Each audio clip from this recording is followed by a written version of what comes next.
This page is the front cover of N64 Magazine, and blimey, it's issue 49 from Christmas 2000. They're pushing Zelda, Majora's Mask, big time, calling it Zelda 2, even though any proper gamer knows that Zelda 2 was on the NES. Showing my age now, aren't I? World's biggest review, it screams. Right across the page, someone's clearly excited about it. Looks like they've crammed in reviews for WWF No Mercy, The World Is Not Enough, the Bond game, and even Donald Duck. Bit of a mixed bag there, something for everyone I suppose. Down at the bottom they've got Donkey Kong Country for the Game Boy Color, Diddy and DK on your GBC, first review. Right in the corner, they're banging on about Christmas shopping, saying you need N64 and Game Boy add-ons for Christmas. Predictable really, it's that time of year. Big old picture of Link front and center looking moody, and that creepy Majora's Mask staring out too, alongside Donkey Kong and what looks like a fairy from Zelda. Yeah, classic N64 mag cover. Full of stuff, trying to get you hyped up for Christmas games. This page is the front cover, issue 49, Christmas 2000 of N64 Magazine. Right at the top it says, the UK's best-selling independent Nintendo mag. Big claim that, but they were pretty popular back then.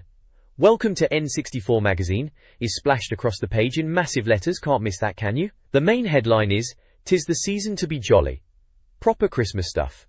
Andrea Ball is listed as the editor. She was always a good egg. The text is going on about Christmas being a good time for games, and mentions Majora's Mask as the game to be playing. Majora's Mask at Christmas, bit of a dark choice maybe, but still, amazing game. They're suggesting you settle down with mince pies and get ready for a magical experience. Sounds about right for Christmas Day, get away from the family, and into Hyrule. There are pictures of people on sledges, looking like they are having a laugh in the snow. Typical Christmas cover shot really. Down at the bottom it says next issue on sale Thursday the 14th of December, and to find out why it's going to be fantastic, trailing off there, building the suspense I suppose. Usual staff credits and publisher details are crammed in the side there in tiny writing. Overall, classic Christmas issue cover, doing what it says on the tin. This page is the contents page for issue 49, Christmas 2000. Right at the top it's proclaiming itself the UK's best-selling independent Nintendo mag. Blimey Secca. Planet 64 inches starts on page 12, and N64 Arena is on page 42. Looks like there's a news desk section covering Majora's Mask on TV, and Joanna Dark getting a facelift for her Japanese debut. That must be Perfect Dark Zero on the GameCube they're hinting at. Coming soon section on page 18 with new game info. Then we've got game previews and reviews, starting with WCW Backstage Assault, and Indiana Jones and the Infernal Machine, and Pokemon Stadium Gold/Silver. Loads of big game features here. Majora's Mask, as good as Ocarina of Time, can it be? Bit of a bold claim there. Donald Duck, platforming, a Batman beat-em-up, The World Is Not Enough. Bond's back, can he beat GoldenEye? Good question that. Tom and Jerry cartoon fighters, and WWF No Mercy getting thrown straight into the bin. Someone's not impressed with WrestleMania then. Down in regulars is N64 Magazine issue 50 inches coming soon, and a bumper N64 Crimbo crossword. Finally, Planet Game Boy section with Donkey Kong Country, reliving those SNES moments on the Game Boy Color. Seems like a packed issue for Christmas. Lots to look forward to. This page is the contents page for the Christmas 2000 issue. Right at the top it's teasing the future look at upcoming N64 games, which is always exciting to see what's on the horizon. Then there's a feature on Banjo-Tooie, Rare's massive follow-up to Banjo-Kazooie. That game was absolutely brilliant, wasn't it? A real bear and bird bonanza, as they put it. There's also Hey You Pikachu, which was a talking Pokemon game, a bit of a novelty at the time. Of course, smack bang in the middle is The Legend of Zelda, Majora's Mask. 8 pages dedicated to it, they say, which is a decent spread. Majora's Mask, now that was a strange one, wasn't it? Very different from Ocarina of Time, darker and a bit more out there. Underneath that, there's Peripheral Vision, covering N64, and Game Boy add-ons and game bargains. Remember all those weird and wonderful peripherals for the N64? Some were great, some were a bit pointless to be honest. Raw. Down the side, there's the usual Club 64 Feet mailbox for readers' letters, and how-to guide for Rush 2049, a racing game, showing you how to be a cheating stuntmaster. Sounds like fun.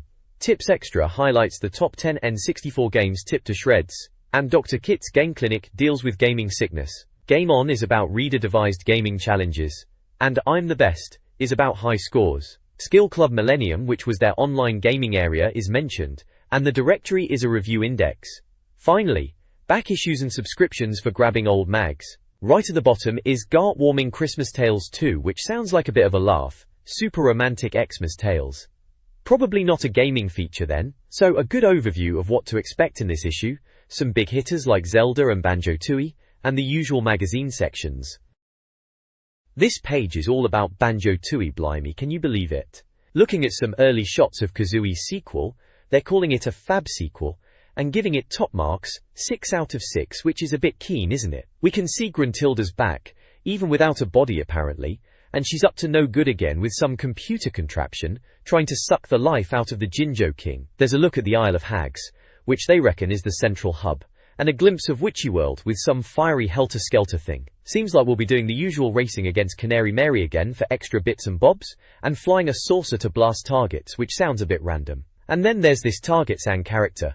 Looks like some sort of scary totem pole fella. Apparently we should be worried when he gets a body. Right at the bottom it mentions, "Hey you, Pikachu," getting a 10 out of 10, which is a bit much for chatting to a little electric mouse, isn't it? They're also teasing more new games on page 18 if you're after even more. This page showcases the mighty Banjo-Tooie, proclaiming it's a bare necessity. Bit cheeky that, considering we've been waiting ages for it. It's all about the multiplayer madness on display here, and they're saying Rare haven't been shy with extra features, even comparing it to Mario Party's minigames, which is a bold claim. Churchy. They're running through some of the multiplayer modes, like Option Overload, which basically says you can play a single game or a proper league. Sounds decent enough. Four-way footy. Sounds a bit like the Coliseum kickball, and they reckon it's frantic, which it probably is. Then there's Golden Egg, described as shootouts, super smooth and fun, we'll see about that. Balls End Bumpers is all about ramming your mates for coloured balls in the Dodge 'em challenge. Sounds daft but could be a laugh. First Person Frolics is about zooming around a padded cell bursting balloons, which is a bit nuts but could be a good time waster. And lastly, Vicious Viruses. Another collect 'em up, but this time with nasty viruses and you bash them with your beak. Typical Rare humour, I suppose. There's also a little info burst box, giving us the facts. It's from Rare, obviously the game is Banjo-Tooie, cart size is a hefty 256 megabits, supports 14 players, no controller pack needed, but expansion pack and rumble pack are both a yes. No transfer pack either. Release dates are Feb for the US, March for us Brits, and TBA for Japan. Anticipation rating is maxed out at 5 red dots, well they would say that wouldn't they?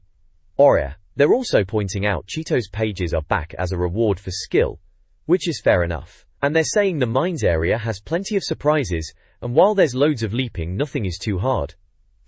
We'll be the judge of that, won't we? Looks like it's coming out around Christmas 2000, page 7 of the magazine. Right then, let's see if it lives up to the hype. This page is all about Banjo-Tooie then. Blimey, remember waiting for this one. Right at the top we've got Mighty Magic, and it's introducing Humba Wumba, who's taking over from Mumbo as the chief character changer. She's described as a Pocahontas lookalike, which is a bit cheeky. It walks us through some of her transformations, like turning into a stony figure for a kickball tournament, or a TNT detonator, or even a van in Witchy World. That's bonkers but brilliant. Then down below, it's all voodoo moves, and good old Mumbo is still around with some new tricks. It mentions using special pads for his magic, summoning a golden statue you can pilot, kicking in rocks and doors, they say.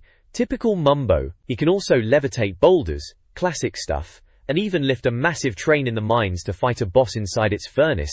Sounds epic. At the bottom, there's a little box about Cheeto being back in Gruntilda's lair, and something about a well-aimed red egg. Very satisfying indeed, they reckon. Yeah, red eggs were always good for a bit of cheeky damage. Good times. Proper good times. This page right then, it's a look at Banjo-Tooie from an old N64 Magazine, Christmas 2000 issue by the looks of it. It's part of a future look section. They're banging on about the visuals, saying they are crystal clear and unbelievably detailed, another example of Rare flexing their N64 muscles. They're really pushing the boat out, saying the graphics are breathtaking, especially if you climb up high and look down, apparently. Bit much, but it did look good back then, I suppose. Certainly a jump up from Banjo-Kazooie. Character interaction is the focus apparently, more than just wiggling the analog stick. Exploring, talking, puzzles, new moves, chatting to characters, that sort of thing. They're calling it jaw-dropping scenery. Bit dramatic. Mumbo Jumbo is back. They're showing screenshots of him. Looks like he's got a card game going, and you collect Globos for his magic, classic Mumbo stuff. There's also talk of mini-games, GoldenEye style, and cutscenes, plus they reckon they've sorted out the camera and reduced the must-find the notes and Jiggy's backtracking, which is a relief. Those note runs could drag on a bit in the first game. They say Tooie is shaping up to be a monstrous title, but typical magazine hype in it. We had to wait ages for it, they say March. Still, the screenshots looked good at the time, kept us going until it finally arrived. This page is all about, "Hey you Pikachu," which was a bit of a novelty back in the day, wasn't it? It's a future look piece, so it's hyping up this game where Pikachu apparently speaks English. The screenshots show Pikachu in different scenarios, looking quite cute in its blocky N64 way. Apparently you can chat to Pikachu using some kind of microphone contraption. They're making a big deal about how clever it is that Pikachu can understand you, once you've got your accent sorted, mind you. They reckon you'll be befriending the little critter, doing subquests and teaching it words. Sounds fairly basic, but they're saying the graphics are colourful and there are plenty of places where Pikachu can play. There's an info burst section with the game details, 128 megabit cart, just one player. Rumble Pack is a yes, because who wouldn't want to feel Pikachu's electric shocks through the controller, eh? It was already out in Japan and coming soon to the States, but typical UK, we were still waiting. They give it 4 out of 5 anticipation stars, so someone was quite excited about talking to a virtual Pikachu. It's described as a highly innovative voice recognition park. Well, it was something new for the time, I suppose. They mention you have to work your way through a tutorial to get Pikachu to understand your accent, which sounds like it could be a bit of a laugh, or incredibly frustrating. This page is all about, "Hey you Pikachu." Crikey, I remember this one.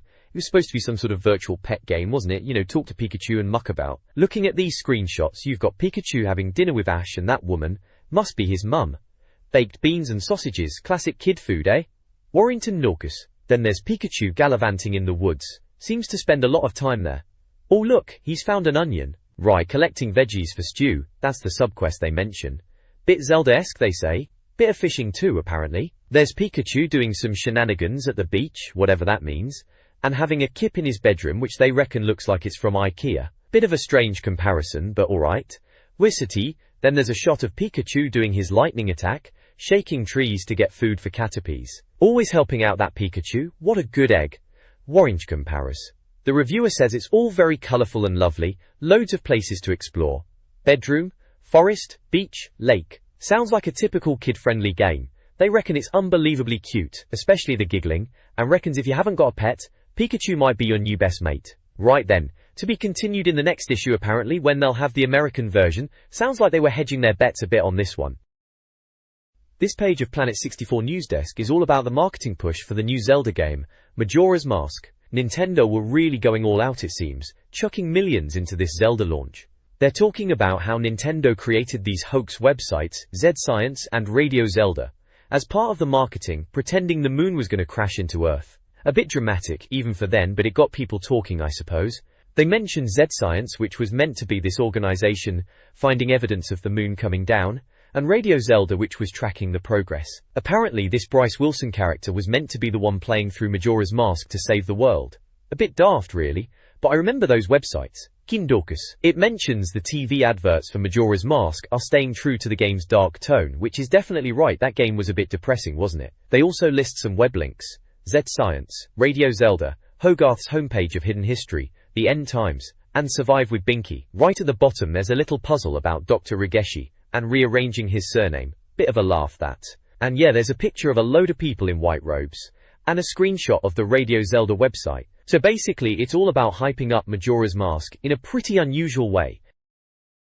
This page kicks off with a section called Shortcuts, which is basically some quick news snippets. First up, they're on about Donkey Kong 64, and some new artwork on Rare's website, saying it's seasonal.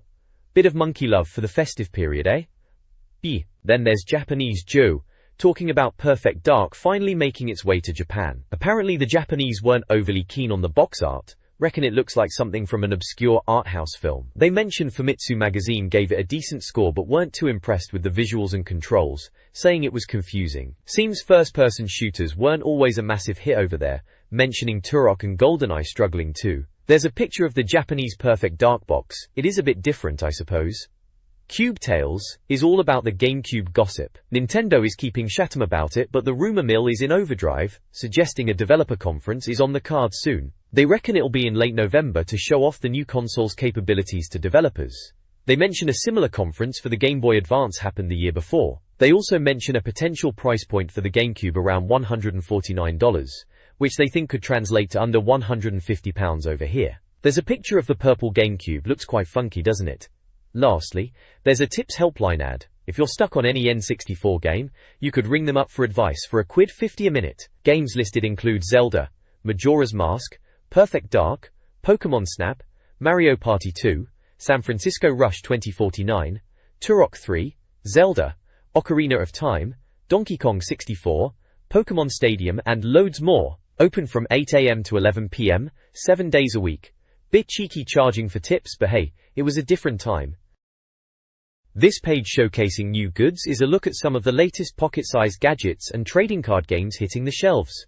First up, we've got a Perfection keychain. Remember Perfection? That frantic game where you had to bash all those shapes in before the timer went off? Well, now they've made it keyring sized. It's got a 75% rating. The reviewer thinks it's a reasonable stocking filler, but it sounds like their review copy was a bit dodgy as it kept spitting pieces out early typical.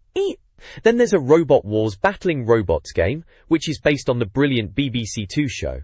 They reckon it's good for recreating those robot scraps, and it's got an 80% score. Sounds a bit basic though, probably just beepy noises and blocky graphics. Next up are the Nintendo Mini Classics handhelds. These were quite popular for a bit, weren't they? Little cheapo versions of old Game & Watch style games, like Zelda and Donkey Kong. They've rated these 90%, saying they're a nice bit of retro fun, despite the annoying noises they make. I'd probably still pick up a proper Game Boy if I wanted a portable Nintendo fix, mind. Dinged. Moving on to trading card games, we've got a Magic, the Gathering Trading Card Games Starter Pack. Magic was massive then, everyone was playing it. They've given this a whopping 94% score, calling it excellent and perfect for fantasy role-playing fans. Bit complex for me, all those rules, but it was definitely the king of card games at the time. Nietzsche. Then there's a WCW Nitro TCG Starter Pack. WCW wrestling was pretty big then too, although not quite as cool as WWF if you ask me. They've only given this 78%, saying it's a bit cheesy and lacks depth compared to Magic. Sounds about right, probably just aimed at the casual wrestling fan. Lastly, we've got an X-Men TCG Starter Pack. X-Men was always popular, and trading card games based on comics were a decent way to get into them. This one scores 91%, with the reviewer saying Dr. Xavier would be proud. Sounds like a solid choice for X-Men fans wanting to get into card games. And right at the bottom there's a competition question. What type of screen do these palm-top wonders use? No idea. The options are A, CID, B, LCD, C, BSE. Well, they're definitely LCD screens, weren't they? CID and BSE, no idea what they are on about there. So the answer must be B, LCD. This page showcases some new Pokemon goodies. Bit of a roundup really. Starting off, we have some gold and silver beanies. Tommy Japanese imports no less. They've got a Pichu, Rediba, and Snubble. Apparently Mark from the magazine was hoarding these like they were gold dust after a trip to Space World. They are described as soft, cuddly and top quality, but sadly not available in the UK at the time. Typical. Next up, the Pokemon Sticker Book, also a Japanese import. It's supposed to be chock full of high quality stickers from all the different Pokemon in gold and silver, all 251 of the little blighters, with their attacks and trainers and whatnot. It's described as beautifully presented, and one of the best Pokemon products ever, so they reckon it's decent. PAX score. Then there's a Pokemon Pin Badge, another Japanese import. Just a Poké product of the highest quality apparently, a pin badge with Haneko on it, tomato face, cheeky smile, very petite and made of metal. Sounds alright if you're into pin badges, warily. The Pichu giant keyring is next. Mark's blagged this one from Space World apparently, by playing some Crystal Maze style game. It's a ridiculously large keyring, heavy enough to pull your trousers down apparently. Bulky metal thing with a Pichu on it. They've got a competition to win one of these, cheers Greener. Gee. Finally, we have a fluffy Upa Teddy, and a gold and silver mug. The Upa Teddy, they are saying, is small, blue, fluffy and Upa shaped. Not really desirable, unless you are a raving mad Upa fanatic. The mug is a 1G mug, that blue crocodile Pokemon. They say it's a good way to hoover up your morning caffeine. Apparently, they thought the blue would change color when hot, like some sort of boiling water makes it change type affair, but it stayed stubbornly blue. A bit of a disappointment really, still, can't have everything can you? Orange cot. And there's a competition to win that Pichu keyring. The question is, which of these is not a town/city in the Japanese version of gold and silver? With options Yamabuki City, Nokochi Town, and Wakaba Town. Answers on a postcard by December 20th. Looks like they pulled that keyring from their bulging sack as a prize. Charming. This page is all about WCW Backstage Assault, yeah, that wrestling game, on the N64. Right at the top it's shouting coming soon in big letters, so this is definitely a preview. There's a Q&A section where they're asking about where you fight. Apparently, it's not just in the ring, you're brawling in places like locker rooms, a truck park, exercise room, even a boiler room and a bathroom. They're all supposed to be full of weapons, which sounds a bit daft but kind of fun for a wrestling game back then. Then it talks about how you can rip stuff off the walls to use as weapons, like a urinal. They even mention if you pull a urinal off, and someone throws an electrical wire into the water you've created, they'll get fried. Bit extreme, even for wrestling games in those days. There's a box called INFO Burst, which gives you the details like cart size is 128 megabit, it's for up to 4 players, uses the controller and rumble pack OS but not the expansion pack or transfer pack. It says it's out in November, and they've given it 4 out of 5 orange circles for anticipation. Not bad, not bad. The main article mentions EA are bringing this out, and it's different because you fight outside the ring. Apparently there are 50 WCW wrestlers, including the women, plus a create a wrestler mode. Sounds like they were trying to cram loads in. Looking at the screenshots, there's one in a bathroom with a dodgy looking toilet and urinal. Another is showing the edit appearance screen where you can mess with your wrestler's look. Then there's a weird overhead view of a match going on, with some bloke in a red catsuit getting his comeuppance. It all looks a bit rough and ready, but for a bit of N64 wrestling mayhem, it probably did the job. This page is all about Indiana Jones and the Infernal Machine coming to the N64. It's a preview, looks like they've had a go on it at E3, and are showing off some new screenshots. They're calling it a Tomb Raider leap onto the N64, which was the big comparison back then for these sorts of action-adventure games, wasn't it? Story sounds like your typical indie fare. Soviets are involved again looking for some ancient artifacts, and you've got a CIA agent sidekick called Sophia Hapgood. Gameplay-wise, they're banging on about using the whip a lot for swinging around, and apparently the puzzles are meant to be proper head-scratchers. Screenshots show Indy doing some swimming with sharks, which is always a bit of a cliché, and some fiery-looking bits which they reckon are graphically impressive. Weapon-wise, besides the trusty whip, you've got pistols, machine guns, grenades, bazookas, even satchel charges. They're comparing them to Half-Life, which was the big PC shooter at the time, so they're clearly aiming high. Sound is being handled by Factor 5, who did Rogue Squadron, so they're expecting good things on the audio front. Apparently Harrison Ford isn't voicing Indy. Too pricey apparently, but they reckon the script is still good with wisecracks. There's a Q&A section addressing criticisms of the PC version, saying the N64 version should be better thanks to the analog stick and Z targeting. Remember all the talk about Z targeting back then? They also mentioned the C button controls are like Zelda, which makes sense I suppose. It's all about finding hidden bits and bobs, diamonds and gems, and they're teasing minecart sections, jeep driving, and whitewater rafting. Release date is down as December for America, but TBA for the UK and Japan. Anticipation rating is 4 out of 5 orange dots, so they're pretty hyped for it. Standard preview stuff really, build the excitement for Christmas. This page is about Ogre Battle 64, Person of Lordly Calibre, a game that was already out in Japan and the States, but we in the UK were still waiting for it. Typical. It's a first-rate, warlike RPG apparently. There's a Q&A section where they address why it took so long to arrive, saying it was in development for 3 years, and they mention Tactics Ogre on the SNES being similarly late, which is fair enough, those games are pretty deep. They also ask if there's lots of mystical stuff, and the answer is yes. Apparently your choices about life and gods at the start affect the story. Sounds intriguing. Someone asks if it works with a passport cartridge, and the answer is no, which is a bit of a bummer for importers. They also say it's looking good, but they wish they had gotten their hands on it earlier, which is always the way with these mags, isn't it?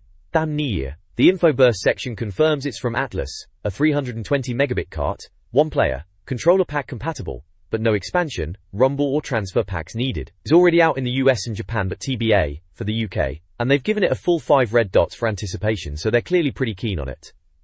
The article itself talks about the game being menu driven but not dull, with tactical action, unit formations and special moves. They mention post-pub finger masher gameplay, which sounds about right for a strategy RPG. There are some screenshots showing dialogue boxes and battle scenes, classic Ogre battle style. They also mention an exhaustive review of the US version coming next issue, so they're clearly building up the hype for this one. Overall it seems like they think it's going to be a good one when it finally gets here. This page is all about Rugrats in Paris on the N64, time to tie in with the movie of course. Seems THQ are bringing the little blighters to our console. It's being pitched as a mix of minigames and a bit of platforming exploration. They say it's third person, and you'll be wandering around collecting tokens and buying stuff in shops to unlock more things and spice up the rides in the park. The magazine has a little Q&A section, kicking off by asking if it'll be authentic to the cartoon. Apparently, music, sound, voice actors, the lot are in there, and even a new character called Kimi from the film is featured. Then they go on about one of the games, a bowling one, where you roll balls down an alley, but they bounce around and go into different holes depending on how good your aim is. Sounds alright, I suppose. They then touch on the previous Rugrats game, Rugrats Treasure Hunt, admitting it wasn't up to much, describing it as mind-numbingly dull with rubbish robotic animation. They reckon this Paris one will be better though, which isn't exactly high praise, is it? Finally in the Q&A, they ask if it's just for younger gamers. The reviewer hedges their bets, saying it looks solid, but older gamers might want to think twice. Always a bit of a red flag when they say that, eh? Animus. There's an info burst box with the usual stats. THQ are the publisher. 96 megabit cart size, 1 or 2 players. No controller puck, expansion puck, rumble puck, or transfer puck needed. Keep it simple, I guess. Release dates are now for the US, March for the UK, and TBA for Japan. And they've given it a 3 tomato anticipation rating out of 5, so not exactly setting the world on fire. In the main text they mention a few minigames, baseball toss and reptar bumper cars, calling the bumper cars one of the best we've played, which is maybe saying more about bumper car games in general than this one specifically. Apparently there are 16 minigames in total, and you collect gold tokens to buy a cyber helmet, which you need to beat end-of-game boss Reptar. Exploring the park is supposed to be entertaining, and they say it looks bright and colourful, like the cartoons. We'll have to wait and see, I suppose, but early signs aren't exactly screaming must-have title, are they? This page in Planet 64 preview section is all about Pokemon Stadium Gold/Silver for the N64, blimey, another Pokemon Stadium game, who would have thought? They are banging on about how big the battles are getting and showing screenshots of the 3D battles which do look a bit fancier than the first Stadium game, to be fair. It's going on about battling your Pokemon from the Game Boy games Red, Blue, Yellow, and of course Gold and Silver. They mention new modes like My Room and minigames with a counting game, and a racing game starring Donphan, which sounds a bit of alright, but probably nothing groundbreaking. There's a Q&A bit confirming it'll work with all the old Game Boy Pokemon games, and the upcoming Crystal version too, good to know for the completists. They also mentioned that the Pokemon animations are new and smoother, and the camera angles are supposed to be better. In the info burst box it gives the details like it's coming from Nintendo to 256 megabits cart, supports 1 to 4 players, rumble and transfer packs, and it's down for release in December in Japan but TBA for the UK and US, so we'll be waiting a bit longer then. They are pretty hyped about it in the anticipation rating, giving it full marks, which is fair enough, it's Pokemon in it. Elsewhere on the page, in the Ear to the Ground section, there's a bit of bad news about Fire Emblem on the N64 being canned. Gutted, it was supposed to be a 64DD title apparently, but it's now shifted to the Game Boy Advance as Shrine of Fire Emblem. Bit of a downer that. Roswell Conspiracies and Red Storm, that third-person action game, is slipping release-wise, no firm date yet. Good news for Conker's Bad Fur Day though, it's scheduled for the 5th of February in the US, and February in the UK, finally. Paper Mario is down for the 5th of February, in the US too, but first half of 2001 here, so hopefully not too far behind. And then there's worrying news about Eternal Darkness and Dinosaur Planet disappearing completely. Eternal Darkness might still appear next year they reckon, but Dinosaur Planet might be going to the GameCube, so who knows when we'll see that. The Turok creator, David Dienstbier, is quoted saying the GBA is his most anticipated system, and he wouldn't comment on a GameCube Turok game. Interesting. Director of Nintendo in Japan, Hiroshi Imanishi, reckons GameCube game development is quicker, only 6 months to a year compared to 18 months for N64 games, which is good news if true. All in all, mixed bag of news on this page then, some good, some bad, typical gaming magazine stuff. This page is all about Game Boy and Game Boy Color accessories, which, back then, you really did need if you wanted to see what you were doing on that tiny screen, especially in the gloomy British weather. It's got a section on flexi lights, basically, little lights that plug into your Game Boy so you could play in the dark. They reviewed two, the Spiro Light Joytech, and the Flexi Light Blaze. The Spiro Light at £7.99 is praised for its sparkly blue colour and clear white light, but marked down for being a bit clumsy and hard to connect. The Flexi-Light Blaze at £4.99 is considered cheap and bright. Then there's light magnifiers, again to make that tiny Game Boy screen a bit bigger and easier on the eyes. They looked at three, the Pro Light Magnifier Blaze, the Light Magnifier Gamester, and the Light Magnifier Logic 3. The Pro Light Magnifier Blaze at £6.99 is described as having retina-frazzling lights and a flat folding body, but a bit flimsy and not hugely magnifying. The Light Magnifier Gamester, also £6.99, is chunky but does the job in the dark, although the light's a bit dim. Finally, the Light Magnifier Logic 3 at £5.99, with side-mounted lamps for nighttime play, but lacking the flat folding feature. Looks like they were all a bit of a mixed bag really, as these things often were, but essential at the time if you wanted to save your eyesight playing Pokemon on the go. This page is all about Game Boy accessories, which takes me back. It's like one of those special investigation features they used to do. Warrants. Right at the top, sound boosters. They're looking at a sound box and a Roomba pack. The sound box by Joytech sounds a bit rubbish actually. Blew our eardrums to pieces but with nasty buzzing. Not ideal. The Roomba pack from Wild Things seems a bit more sensible. Apparently it makes things muffled, but at least the rumble works, which is something I suppose. Next up, power supplies. Essential stuff back in the day with the Game Boy. They're looking at a recharger and adapter, a C adapter, and battery pack and adapter. All seem pretty decent, doing what they should.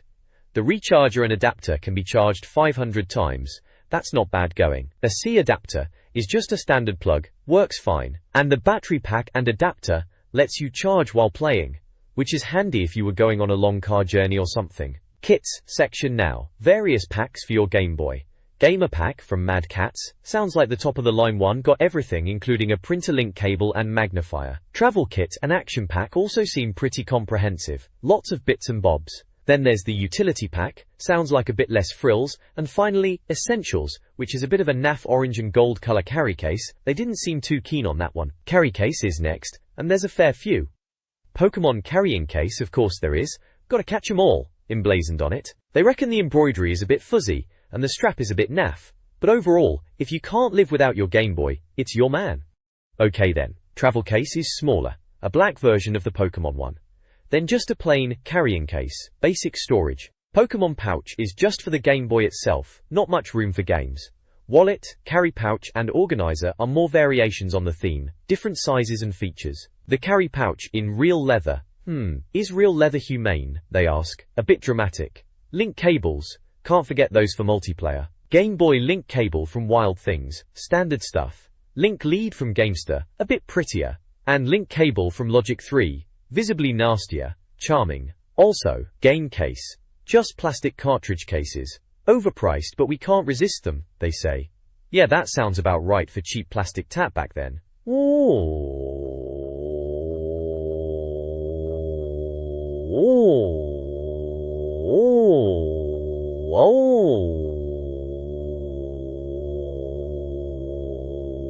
Game Boy car kits competition. They're giving away these car kits which sound like a Firefly, carry bag, cigar plug adapter and earphones. To win you have to answer, which of these is a wild thing? Warrington. Options are kitten, gorilla or houseplant.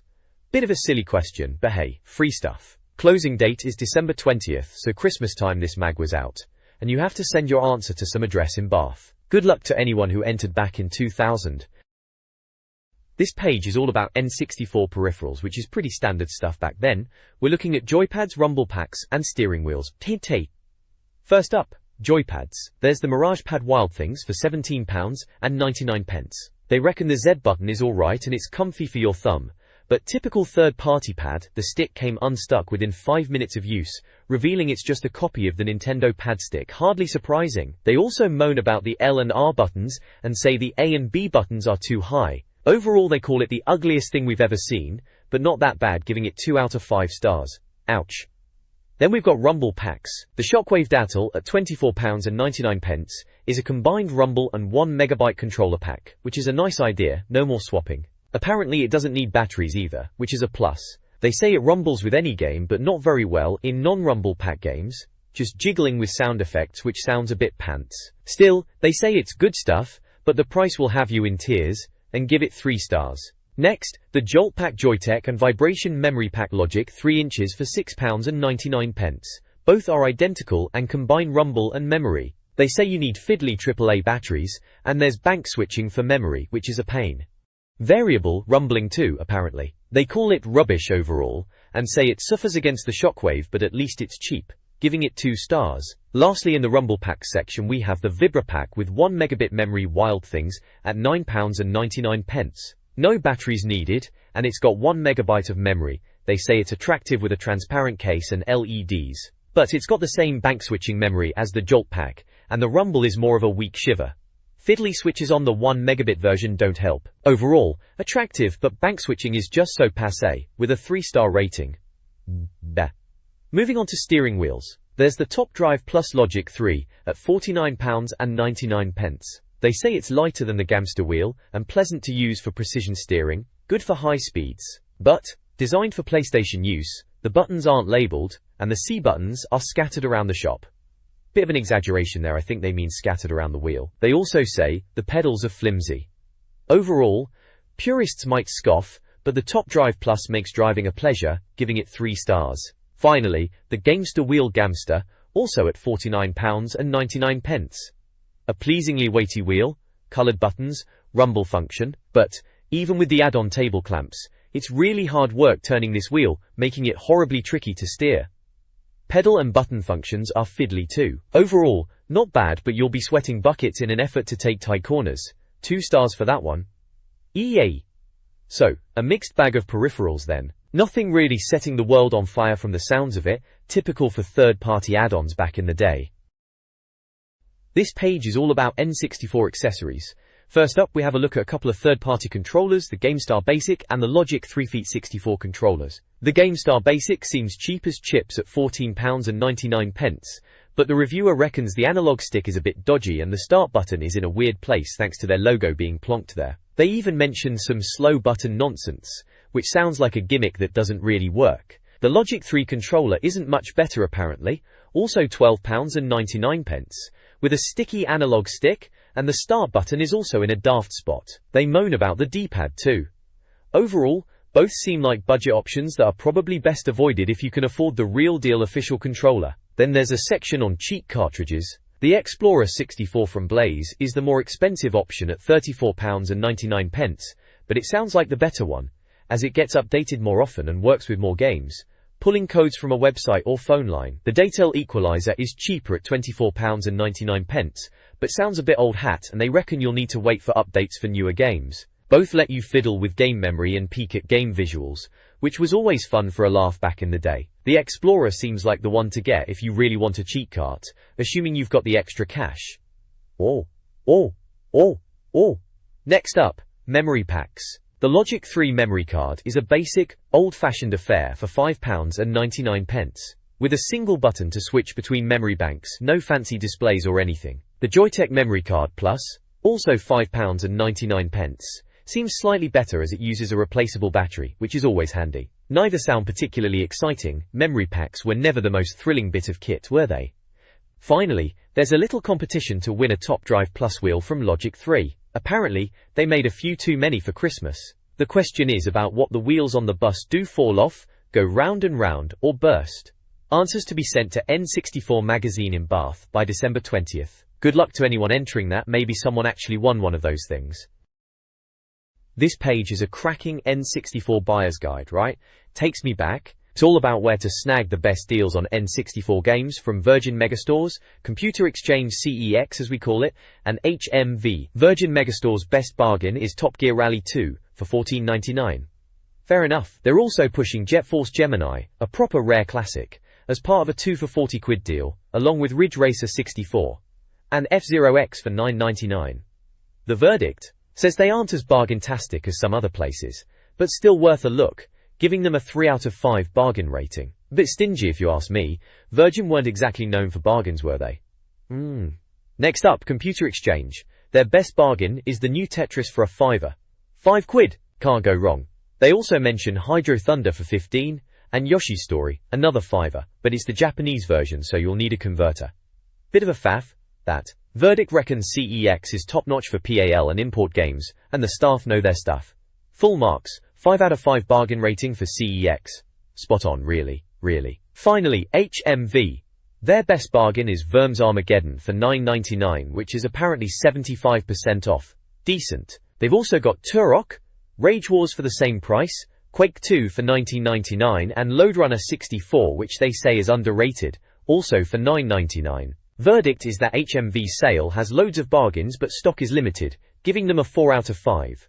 Not bad, HMV was always alright for games. Treasure. So yeah, a handy guide for any N64 fan looking to bolster their collection without breaking the bank. Takes me back to trawling through the shops on a Saturday, looking for gold like this.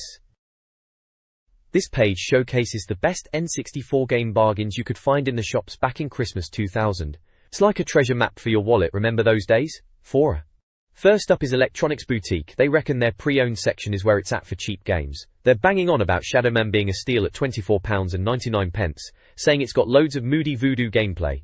Can't argue with that, proper dark game for the N64. Then there's 1080 Snowboarding for just £14.99, still holds up that one, proper fun snowboarding game if you wanted something different from Wave Race. Electronics Boutique gets a solid 5 out of 5, for bargains apparently. Then we've got a quick mention for Michael Owen's WLS 2000 at £9.99. If you were after a football game that wasn't ISS, it was alright for a kickabout. ePlay is another spot for bargains, seems like they had a few shops dotted around. Zelda, Ocarina of Time is flagged as a top bargain at £24.99, and Super Mario 64 at just £11.99, absolute classics, no-brainers really at those prices. They also mention Raguka Kids and Riders Destiny being cheap in their second-hand section, and give a nod to World Driver Championship as a racer you shouldn't miss if you're on a budget. ePlay gets a 4 out of 5. Foray, Dixon's is in there too, even though they were more known for tellies and kettles, they did sell games. F1 World Grand Prix 2 at £19.99 is their best bargain. They say it's better than that Ubisoft F1 game, which probably means F1 Racing Championship. Wasn't that one a bit duff? Jet Force Gemini is £29.99. A rare game, always worth a look. And GoldenEye 007 for £24.99, even though it was on the Player's Choice label, still a top game for multiplayer. Dixon's gets a middling 3 out of 5 for bargains it seems. Finally, there's a call out for readers to become N64 bargain hunters. They're asking folks to write in with details of any amazing N64 deals they find, and send it to an address in Bath. They're going to feature the best finds in the next mag, and give a prize to the keenest bargain hunter. Good old days of writing letters to magazines, eh? This page is the front cover. Blimey, it's all about the Game Boy in it, or Game Boy Color as it were, with N64 Presents Game Boy plastered across the top. Looks like they're really pushing the handheld side of things in this issue. Donkey Kong Country for the Game Boy Color is the big headline. The original SNES monkey business goes handheld, it shouts. Can't argue with Donkey Kong, that was a classic on the SNES, wonder how well it ports to the little screen. There's a reviewed this issue bit, highlighting cannon fodder on page 38, calling it classic army arcade action, and amazing Game Boy conversion. Cannon fodder, bit of a blast from the past that. Then Monkey Puncher on page 39, about training chimps to batter each other. Cheeky. They reckon DK probably wouldn't approve, bit of light sarcasm there. Cheeky. Down the side there's a win sticker for 5 copies of GTA 2 and 2 color Game Boys. GTA 2 on the Game Boy Color, that's a bit mad isn't it? Can't imagine that running too smoothly. And at the bottom, PLS, it says, with bullet points about a Game Boy gallery, more muties than you ever wanted to see. And top tips for the latest GB titles. Pokemon Yellow, Mario Golf, Taz and more. Pokemon Yellow and Mario Golf, decent games for the Game Boy Color back then. Taz probably referring to Tasmania, yeah that was kicking about Takagut. Issue 24, Christmas 2000, so this is a festive one. All in all, looks like a packed issue for Game Boy fans. This page right then, kicks off with some news about new handhelds trying to muscle in on Nintendo's Game Boy Advance territory. We've got the GP32, apparently from some Korean mob called Game Park, and another one from Panasonic, who are Nintendo's GameCube partners, bizarrely. They're both boasting about being 32-bit, same as the GBA, and trying to one-up Nintendo. The GP32 apparently has got internet, which was a bit of a novelty back then for handhelds, and a better screen. The Panasonic one is just a fancy prototype showing off Bluetooth, which sounds like a load of marketing guff if you ask me. They're making a big deal about it being a competitor, but Nintendo were hardly quaking in their boots, were they? Jeffert. Elsewhere on the page there's a bit about Grand Theft Auto 2 on the Game Boy Color. They gave it a good score last month apparently, and they're giving away copies in a competition. The question is a bit of a no-brainer, asking what GTA 2 is a sequel to. Obviously just GTA.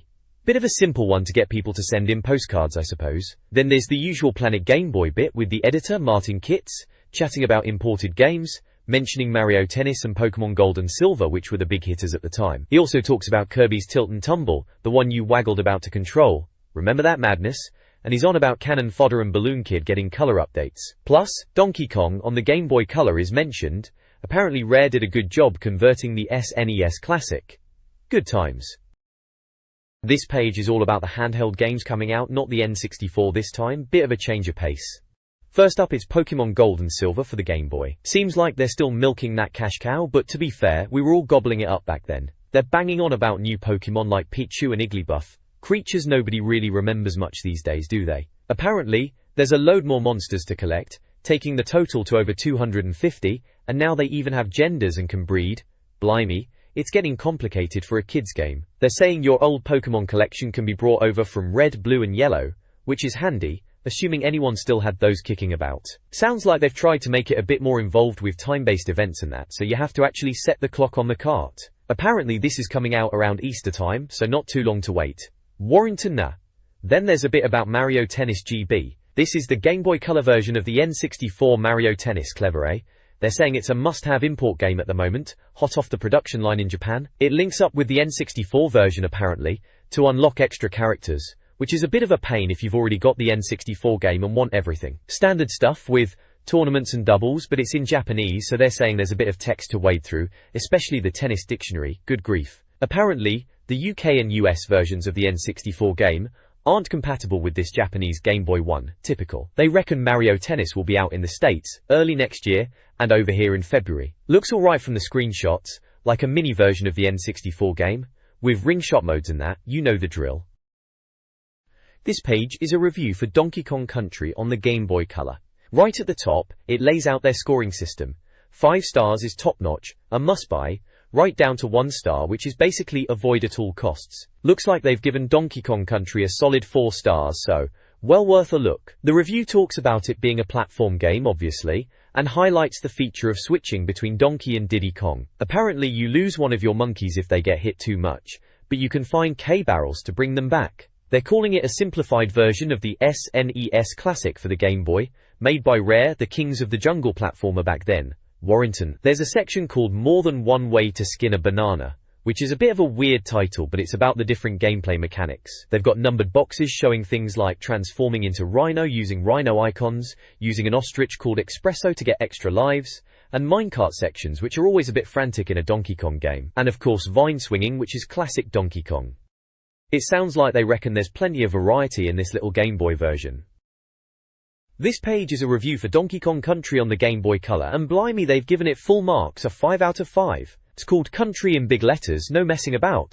It's got a tagline, The Road Ahead, which is a bit dramatic for a platform game, isn't it? The review bangs on about how it's got 30 major levels and loads of secret areas. They say it's standard platforming stuff, running, jumping, swinging, nothing we haven't seen before really, especially if you were a SNES gamer back in the day. They do admit it's got those frustrating instant death drops, classic platforming pain.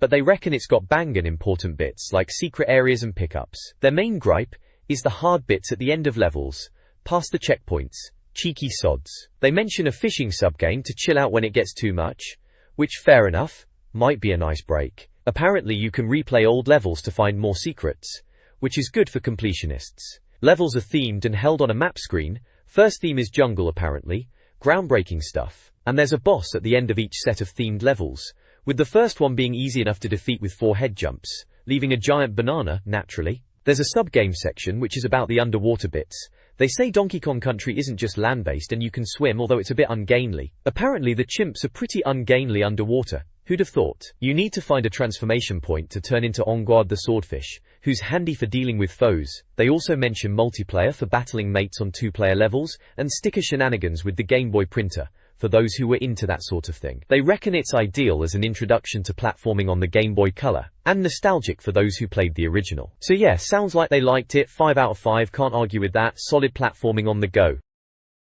This page is a review for Cannon Fodder on the Game Boy Color. Blimey, remember Cannon Fodder? Classic Amiga game making its way to the handheld. The reviewer reckons it's an amazing conversion from the old 16-bit Amiga days, which is a bit of a stretch, but alright. They say it looks a bit like Command & Conquer but plays more like a fast-paced arcade game, which is probably about right for the Game Boy.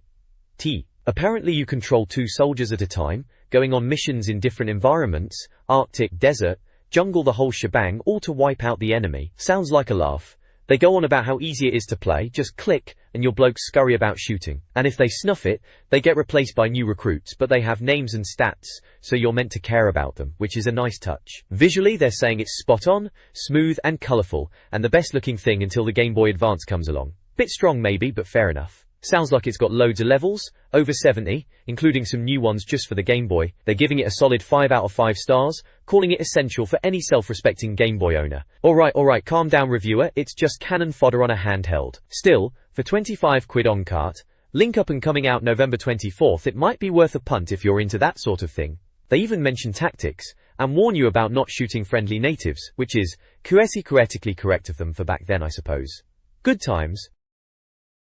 This page is showcasing a couple of Game Boy Color games, harking back to when the handheld was still going strong alongside the N64. First up we've got Looney Tunes Collector Martian Revenge from Infogrames. Sounds a bit like they were trying to jump on the Pokemon bandwagon, asking you to collect characters, this time from Looney Tunes. Marvin the Martian is the main chap apparently, trying to get revenge on Daffy Duck. They mention you can swap characters to use their abilities, like using Speedy Gonzales to get through small holes, which sounds a bit fiddly if you ask me. Graphically, it's described as basic, which for a Game Boy Color title at the time wasn't exactly a shocker.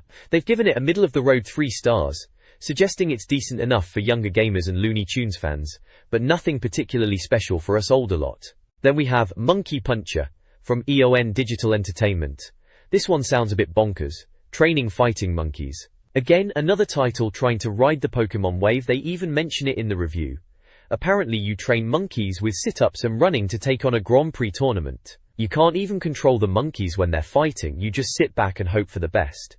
Which sounds a bit passive for a game. They eat bananas and curry, and you can send them shopping, which is different. They've given this one 4 stars, calling it cute and well presented, and worth a go, even if it's a bit tedious. So, looks like Monkey Puncher is the slightly better bet of the two if you fancy training virtual monkeys to fight, that is. Each to their own, eh? This page is all about tips and tricks for a few games that were knocking about at the time. Sick, eh? First up, we've got Professor Oak in an Ask Oak section answering a reader's question about getting into Sylph Company in Pokemon Yellow. Turns out you need to grab some lemonade from the Celadon department store and give it to one of the guards blocking the way. Classic, early Pokemon puzzle solving really. Another reader is asking about Psyduck locations, and Oak is directing them to Route 6 and a pond south of Cerulean, which is handy if you're still hunting for that water type. Next to that, there's a bit on the Indigo Plateau Showdown in Pokemon Yellow. It gives some pointers on the Elite Four, suggesting Pokemon types to use against Lorelei, Bruno, Agatha, and Lance. Then some strategy for facing Gary, your rival, with a note that his team changes depending on how his Eevee evolved. It also has a little tip about getting cheap HP recovery in Celadon City using lemonade from the top floor of the Pokemart. Good value that is. And a weird tip about slot machines in Celadon. Reckon that's stretching it a bit, but hey, they tried. Porrington Nook down below is a bit on Tasmanian Devil, Munching Madness, with level passwords for unlocking China and Switzerland levels. Can't say I spent too long with that one, seemed a bit of a platformer for younger kids really.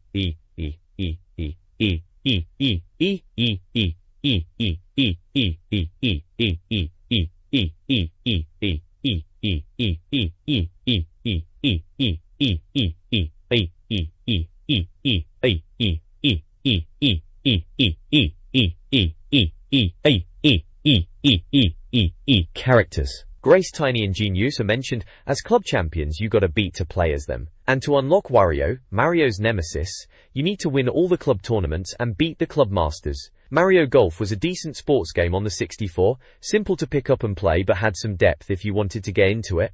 Not bad for a bit of golfing fun. This page showcases the Game Boy camera in all its loafy glory. Remember this thing?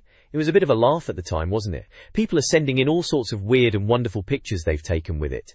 We've got everything from supposedly scary images, strange portraits, to just plain funny muty faces. It's called the Game Boy Gallery, and they're giving away an action pack from Joytech, which was a decent bit of kit back then, with a battery pack and carry case and all the bits and bobs. They're encouraging folks to send in their pictures to Planet Game Boy at N64 Magazine, so it was clearly a bit of cross-promotion. It's all a bit of light-hearted fun, seeing what people could come up with on that little black and white camera.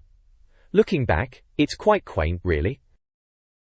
This page from N64 Magazine is definitely the review section. Bang on as you open it up. Right in your face is The Legend of Zelda Majora's Mask, and rightly so. Everyone was waiting for this one. Link returns for another adventure, but is it as good as we hoped it would be?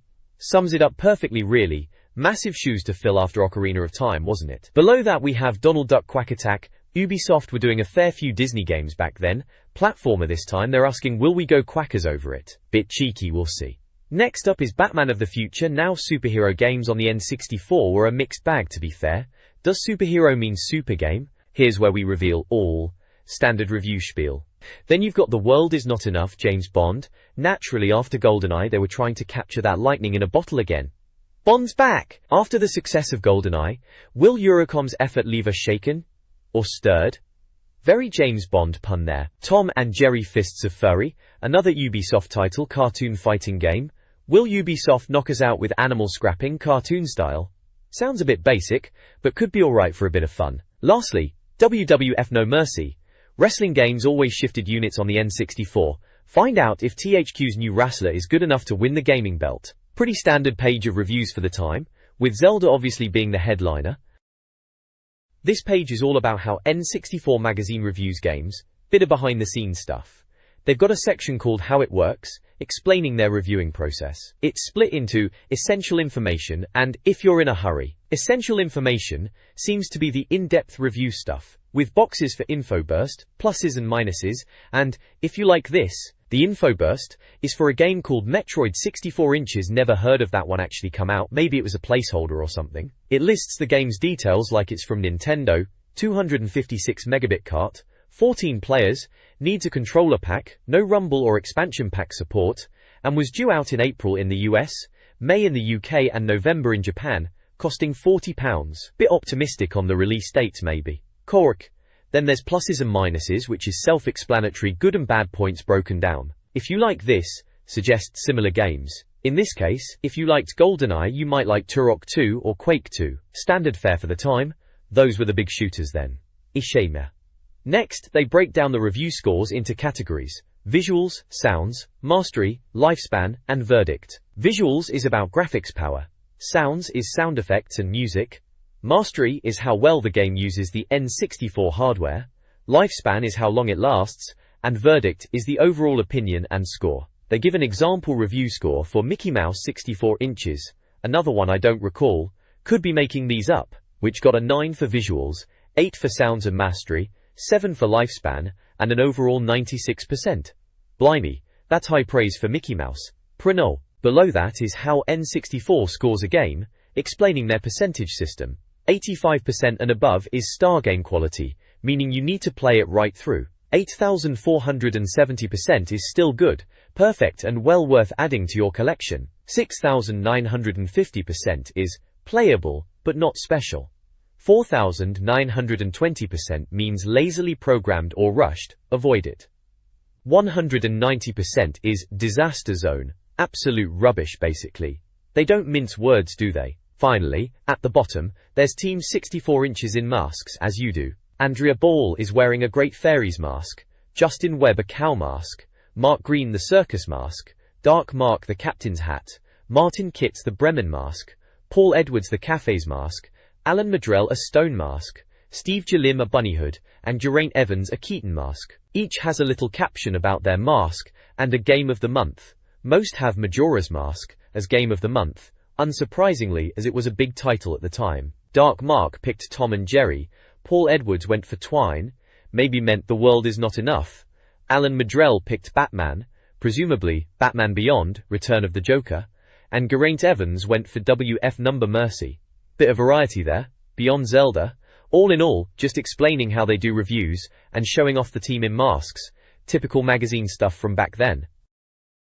This page showcases The Legend of Majora's Mask, continuing the hype train from the previous issue, apparently part 2 of their coverage. They're calling it the greatest video game ever made. Bit strong, isn't it?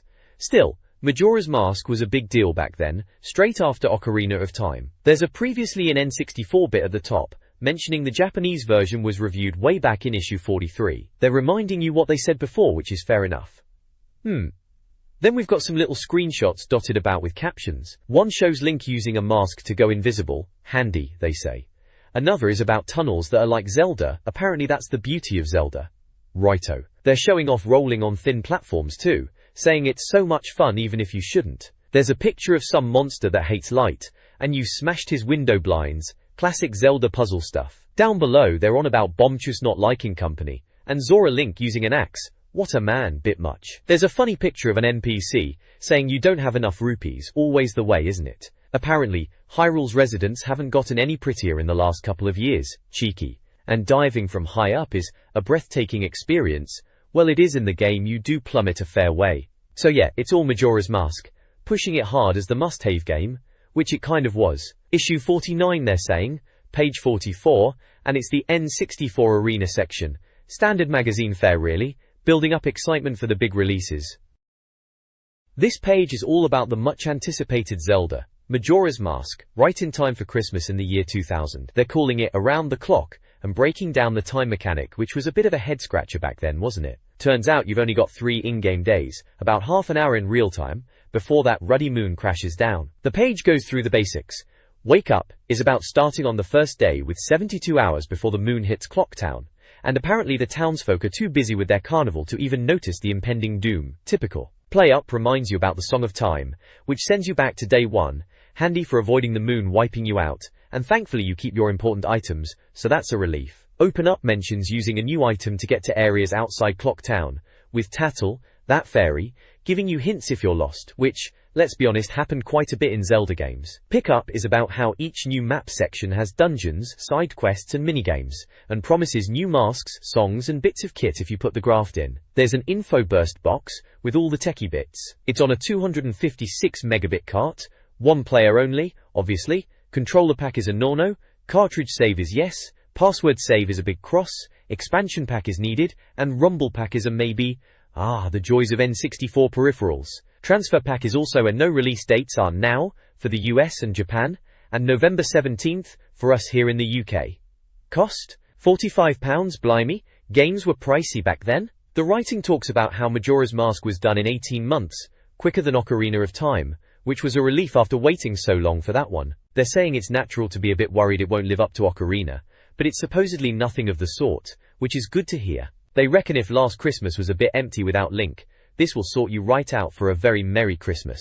There's even a funny caption under a screenshot of those skull-faced mosquito things, saying, "These mosquitoes have skulls for faces. Scares us stupid that." Classic N64 Magazine humor. Yep, Majora's Mask. Big deal for Christmas 2000, no doubt about it. This page is from the mighty N64 Magazine, and takes a good look at the Bomber's Notebook in Majora's Mask. Remember that? It was quite the thing back then, trying to figure out all those schedules. This page is basically a guide to using it properly. They explain that the horizontal bars show the townspeople's movements over the 3 days, and you can use it to track quests and gifts. They've got 6 numbered points showing you how to use it. First one is about how the bars show character schedules. Number 2 mentions Madame Aroma in the mayor's office between 1 and 8 PM to get Cafe's mask, and number 3 is about using the mask to ask Anju about Aroma's son and meeting her at the hotel at 11:30 at night. Number 4 is about meeting Anju in the hotel kitchen and getting a letter. Number 5 is chasing the postman to meet Cafe, who's been turned into a kid by Skull Kid, and wants you to give Anju a pendant. Finally, number 6 mentions the curiosity shop owner, giving you Cafe's Keaton mask at Anju's house at 1:30 in the afternoon. It's all about this quite involved side quest, Isana. There's also a little section called Legs and Company, talking about sculpturas. Apparently in Majora's Mask they've reduced the number you need to collect to 30 per dungeon, which is a bit less of a chore than the 100 in Ocarina of Time. Good news that, nobody wanted another 100 sculpture hunt again so soon. Worry. Then there's Freshfield, which is about Termina Field. They're saying it's massive, even bigger than Hyrule Field, and the weather effects are impressive. Apparently you can see dragons breathing fire and climb trees, and stand outside Clocktown on the final night for the fireworks. Sounds good, always did like a good fireworks show. Duper works. Lastly, there's a bit called Link to the UK about the Zelda translations. Apparently Bill Trinan was the chap behind the translation for Majora's Mask, and they're saying it's got British slang like cripes and blimey. A bit of fun that. Always good to see some Britishisms creeping into games. And a tiny bit called Tittle Tattle, introducing Tattle, saying she's a bit less polite than Navi. which, to be honest, wouldn't be hard, would it? Overall, a handy page for anyone struggling with Majora's Mask and that notebook. This page is a how-to guide for Zelda. Majora's Mask, proper good game that. Always a bit dark though compared to Ocarina, wasn't it? Teme. First bit is, how to find the Deku Temple. It starts in the woods, where you follow a monkey, to find Kotake and Kume, for a red potion. Then you need to bag a boat back at the hut, and go into the temple, going right past those Deku guards. After that, it's maze scrubs, dropping beans in holes, and scooping up water. Use lilies near the Deku guards, plant beans, water them and jump on the sprouts. Above the maze scrubs, bubble the scrubs and use flower lifts to reach the monkey cage entrance, and show him your pipes, to learn the Song of Awakening. Finally, you find the flower lily pads to reach the owl statue and woodfall, and that's it, phew. Then there's, how to, finish the Deku Temple. It walks you through the dungeon, step by step, starting with crossing the chasm with the petal dive, heading east and floating to a chest for a key to unlock a door. Then you push a block and follow the path, hitting switches twice, and lighting a Deku stick to light torches in the northwest corner, and another torch. Back in the big room, you fire an arrow through a torch onto the flower platform below, to get it rising and spinning. Next you leap onto the spinning platform, and aim an arrow from behind flames at a torch, and a new door opens. After that, you get into a giant cavern, and use left-hand flowers to float to the top, and aim an arrow from there at a switch. Then you kill all the Skulltulas hanging from the ceiling, and with firewalls off you can float to the platform near the switch, and fly over to the golden boss door. Lastly, it's got tips for the boss fight, Masked Jungle Warrior Odolwa. Apparently it's fairly easy to kill, you just grab a bomb from the corner and bung it at him. Hide in the central flower when bats come. Sounds like a piece of cake then. Still, a good dungeon guide, gotta get you through the game and all that. This page covers 2 areas from Zelda: Majora's Mask, Goron Village and Zora Cape. Up at Goron Village, it's all about thawing out the baby Goron by using Goron's Lullaby, which you get after tracking down the Lens of Truth classic Zelda item fetch quest, eh? They mention a rolling Goron race being a highlight, comparing it to Star Wars Episode 1 Racer, which was a pretty big deal back then. Everyone loved that pod racing. The bonus quest involves fetching meat for a shivering Goron standard side quest fare, really. The temple for this area is the Snowhead Temple, described as having snowball chucking and ice monsters, with puzzles that involve smashing ice blocks. The boss is the masked mechanical monster Gox, a giant mechanical bull, which you beat by rolling into its backside as Goron Link. Charming. Down at Zora Cape, it's a bit more summary. The focus here is getting the Zora mask and the ability to swim underwater without needing air, essential for later in the game. They talk about battling pirates and shield-stealing snakes from Ocarina of Time reappearing, those pesky things. The best bit is apparently battling skyscraper-sized snakes in an underwater canyon. Sounds epic, if a bit of a stretch. The bonus quest here is an underwater race against a beaver using the hookshot to get to a forest bazaar. Even for Zelda. The temple here is the Great Bay Temple, which they say is a bit disappointing due to switching water flow, but still packed with content, including a rematch with Deku Temple geckos, and a boss with a giant eye and bouncing bubbles, typical Zelda weirdness. The boss of this area is Gargantuan Masked Fish Gyorg, which you have to pelt with arrows, and then use Zora Link's electric attack, Magic Buzz, to finish off. They warn about staying in the water too long or he'll eat you. Fair enough. This page is dedicated to Ikana Canyon in Majora's Mask, a proper spooky region if you ask me. They're highlighting Ikana Graveyard and Ikana Canyon itself, saying it's got a bit of everything, from puzzle solving to scraps with armored guards. They mention Stone Tower Temple, and how getting there is a climb hundreds of meters high, making it quite the trek. Apparently the best bit is using the mirror shield to blind the skeletal guards in Ikana Castle. Clever trick that. There's a section on a bonus quest about fighting 4 multicolored Poes in a haunted house. 30 rupees a pop they cost to try, but apparently the Poes aren't as common as they were in Ocarina of Time. Cheeky, eh? Then there's a bit on Romani Ranch, tucked away behind Termina Field. They call it beautiful, and more like Hyrule Field from the original game. The big thing there is getting Epona back, then helping out with all sorts of farm tasks like looking after the Kuko chicks and betting on puppy races. And apparently you have to protect the farm from alien cows on the first night, and Creamia's cart from bandits. Busy place, that ranch. Heh. Next up, Seek and Deploy talks about using masks and items. Sing is about the ocarina, and how each mask character has their own instrument. Goron Link on drums is fantastically funny, they reckon.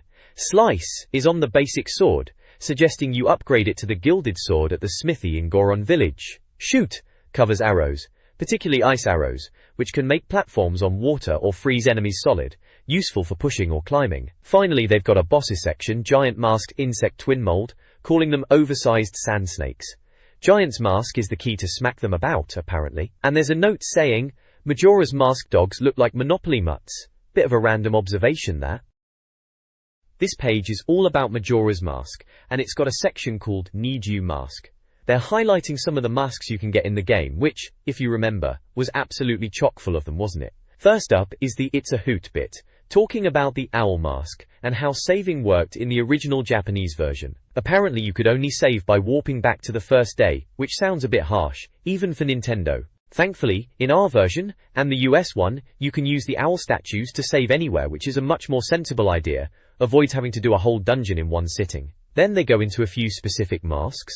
There's the Great Fairies mask, which helps you collect those stray fairies in dungeons. Those little blighters were always a pain to find. The Bremen mask lets you gather up chicks, Pied Piper style, which sounds a bit odd, but I suppose it's all part of the weirdness of Majora's Mask. Romani's mask is mentioned. That's the one you get for helping out at Romani Ranch, stops those aliens pinching the cows at night, and gets you into the milk bar, exclusive for adults, fancy that. Finally, they mention the circus leader's mask, which you get from Gorman, that Luigi lookalike.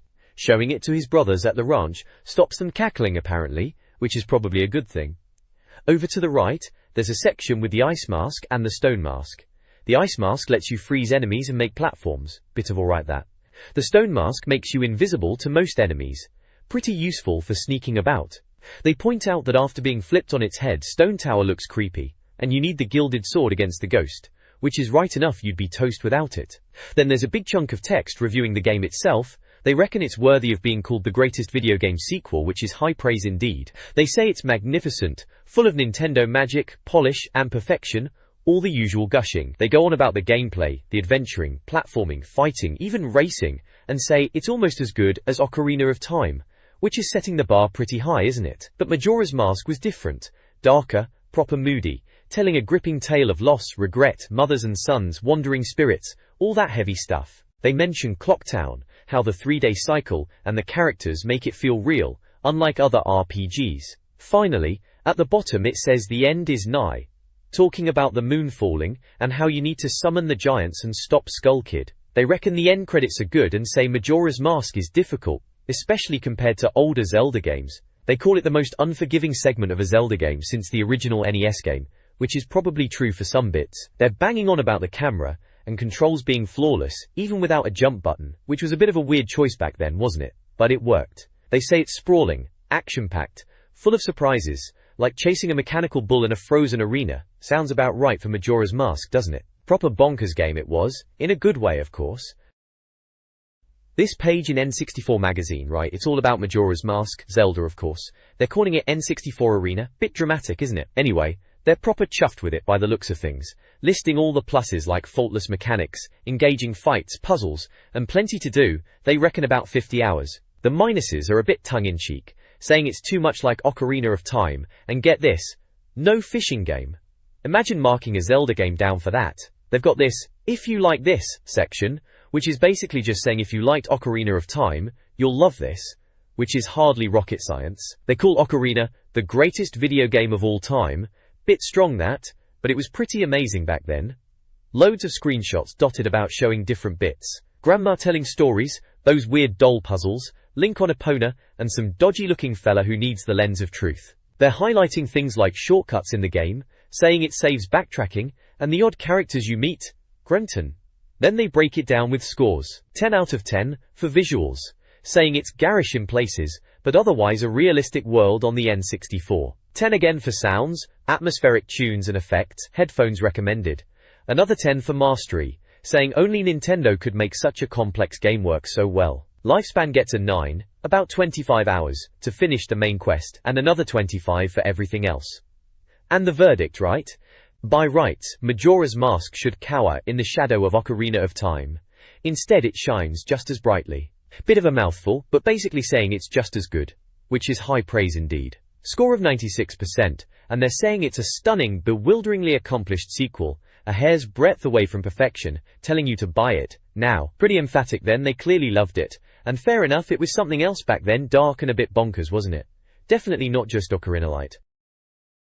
This page is all about Donald Duck, Quack Attack on the N64. Right then, so it's a review of this Disney platformer. The title is a bit cheeky. Donald, where's your trousers? It's all about Donald's temper apparently, which they talked about last issue, something called a mood system. Though it seems like it just means Donald gets grumpy and flails his arms about a bit. Groundbreaking stuff, eh? There's a little info burst table that tells you the games from Ubisoft. It's a 128 megabit cart, just one player, uses a page of controller pack memory, and no other packs are supported. It was coming out on December 15th, and cost about 30 quid.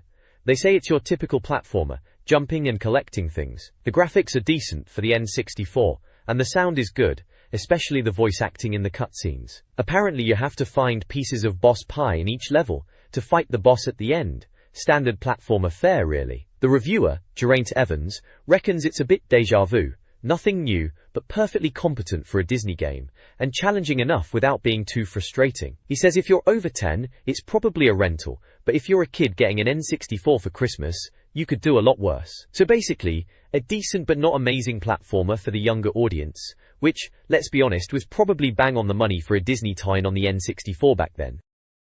This page is a review for Donald Duck, Quack Attack, or Going Quackers as it was called over here.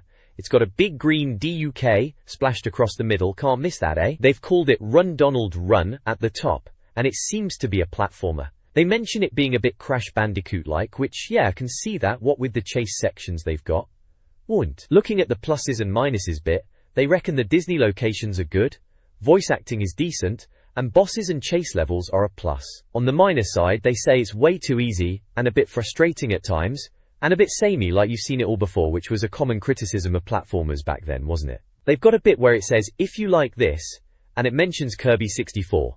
The crystal shards on the SNES, giving it 72%. They say Kirby's a bit too easy as well, so seems like they're on a bit of an easy games rant here. Down the side, they've got little sections with scores for visuals, sounds, mastery and lifespan. Visuals get an 8, sounds a 7, mastery only a 6 because it's apparently not very 3D, even though it's on the N64, which is a bit of a dig. Lifespan also gets a 6, saying it's a bit short.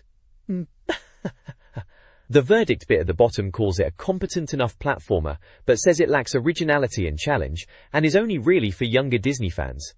Ouch. And the final score? 69%. Not bad, not great, squarely in the middle. Seems like they weren't overly impressed, were they? Plenty of screenshots of Donald running about though, looking very Disney-ish, as you'd expect.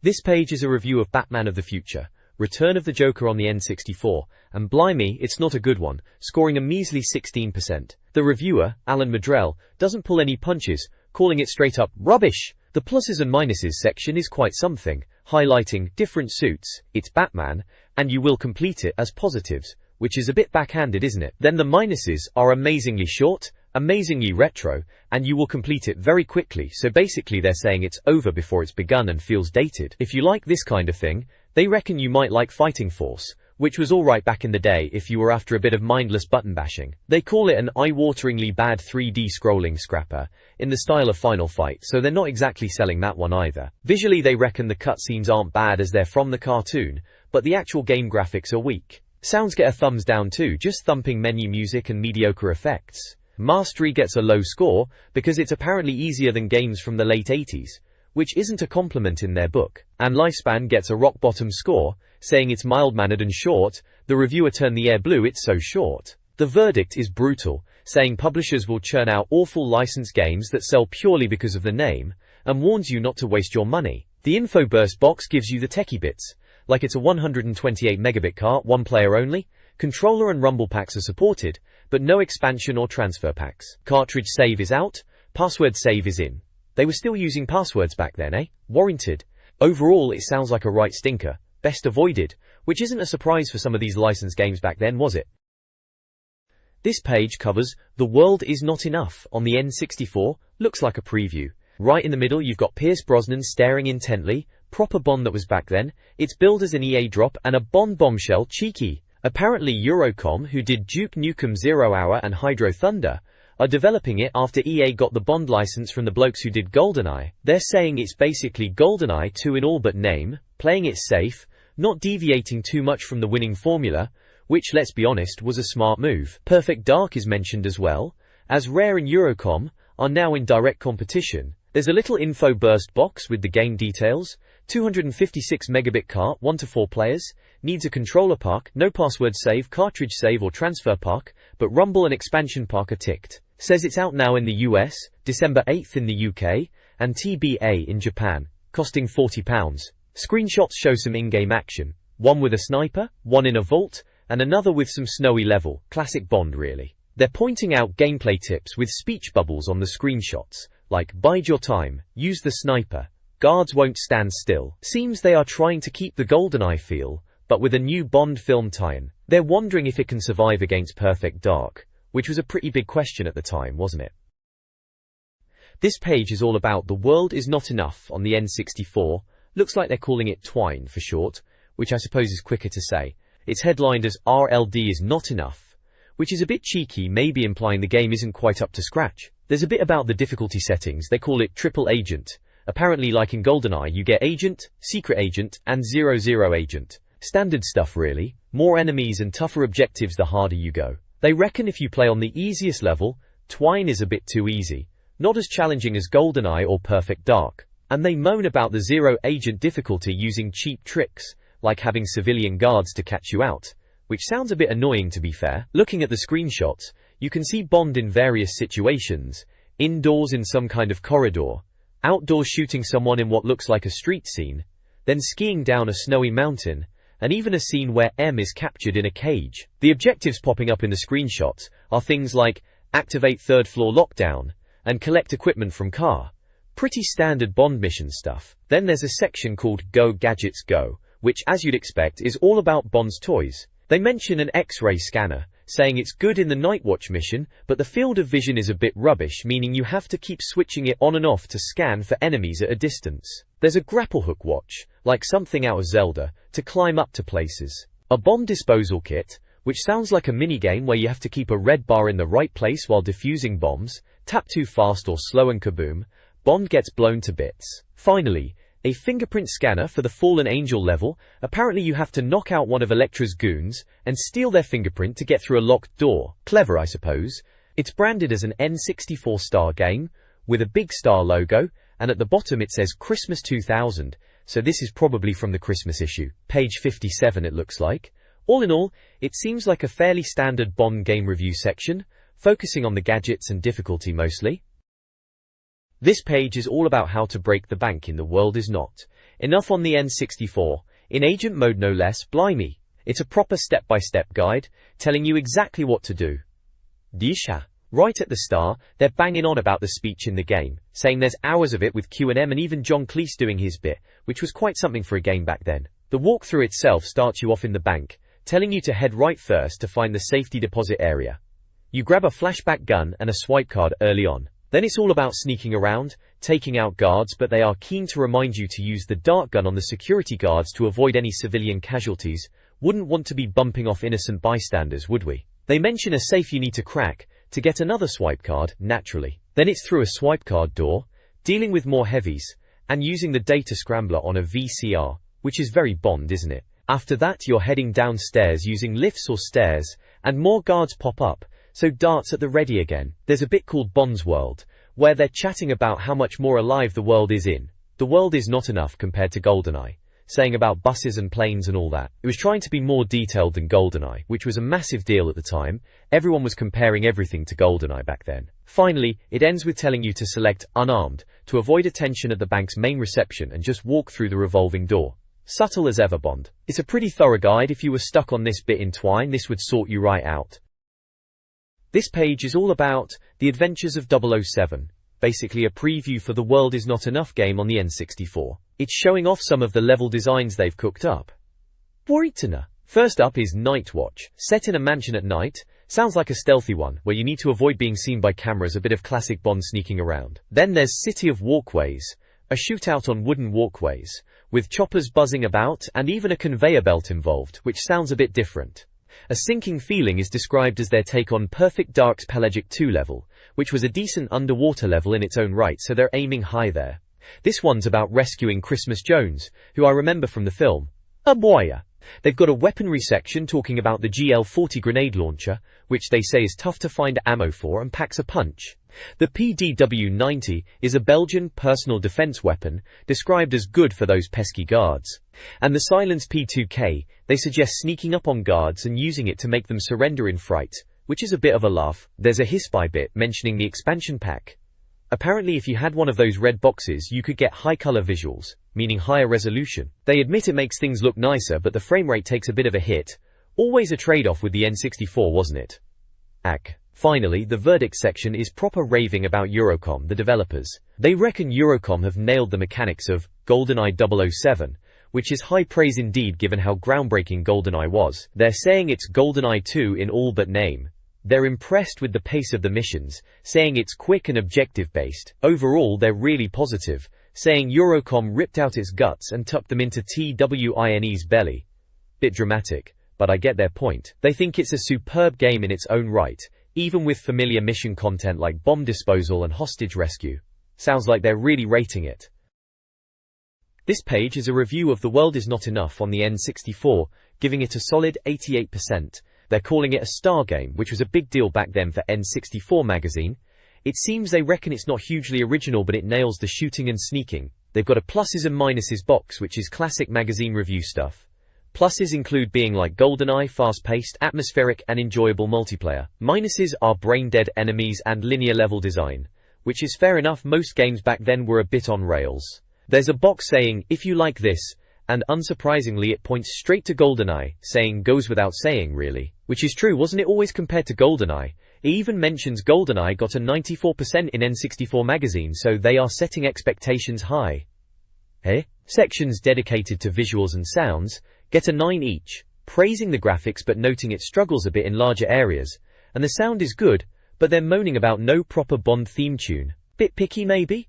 Orange Hue, Mastery and Lifespan both get an 8. Mastery is described as pushing the N64 hard, but not as much as Perfect Dark, which is a fair point. Perfect Dark was a technical marvel. Lifespan is apparently shorter than GoldenEye, but the multiplayer saves it, which again sounds about right. The verdict is that it doesn't have many new ideas, but it shoots, sneaks and snipes, with the best. Overall, it's a glowing review, making out that if you wanted more GoldenEye, then this was your ticket, though perhaps not quite reaching the dizzy heights of its predecessor. There's a big picture of Pierce Brosnan, looking very Bond-like, naturally. They've even got little captions next to screenshots, with tips like, keep an eye out for guards, and how not to avoid killing innocent civilians. That's game over. Always helpful advice. Good solid review overall, probably made a few people rush out and buy it back in the day. This page is a review of Tom and Jerry, Fists of Fury.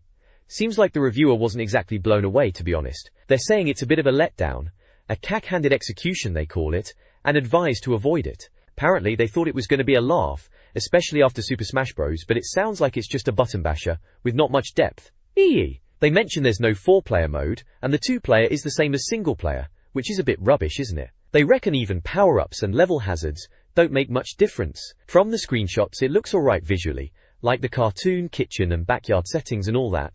8 characters are well drawn apparently, but the animation isn't great. In the info burst it's from Ubisoft, a 128 megabits cart, 1 or 2 players, controller pack is a no, cartridge save, password save, expansion pack, rumble pack, and transfer pack are all a no as well. Looks like it was out in December of 2000, and cost £40, which is a fair whack for a game they say is lazy. Definitely sounds like one to avoid then, shame really. Tom and Jerry should be a laugh.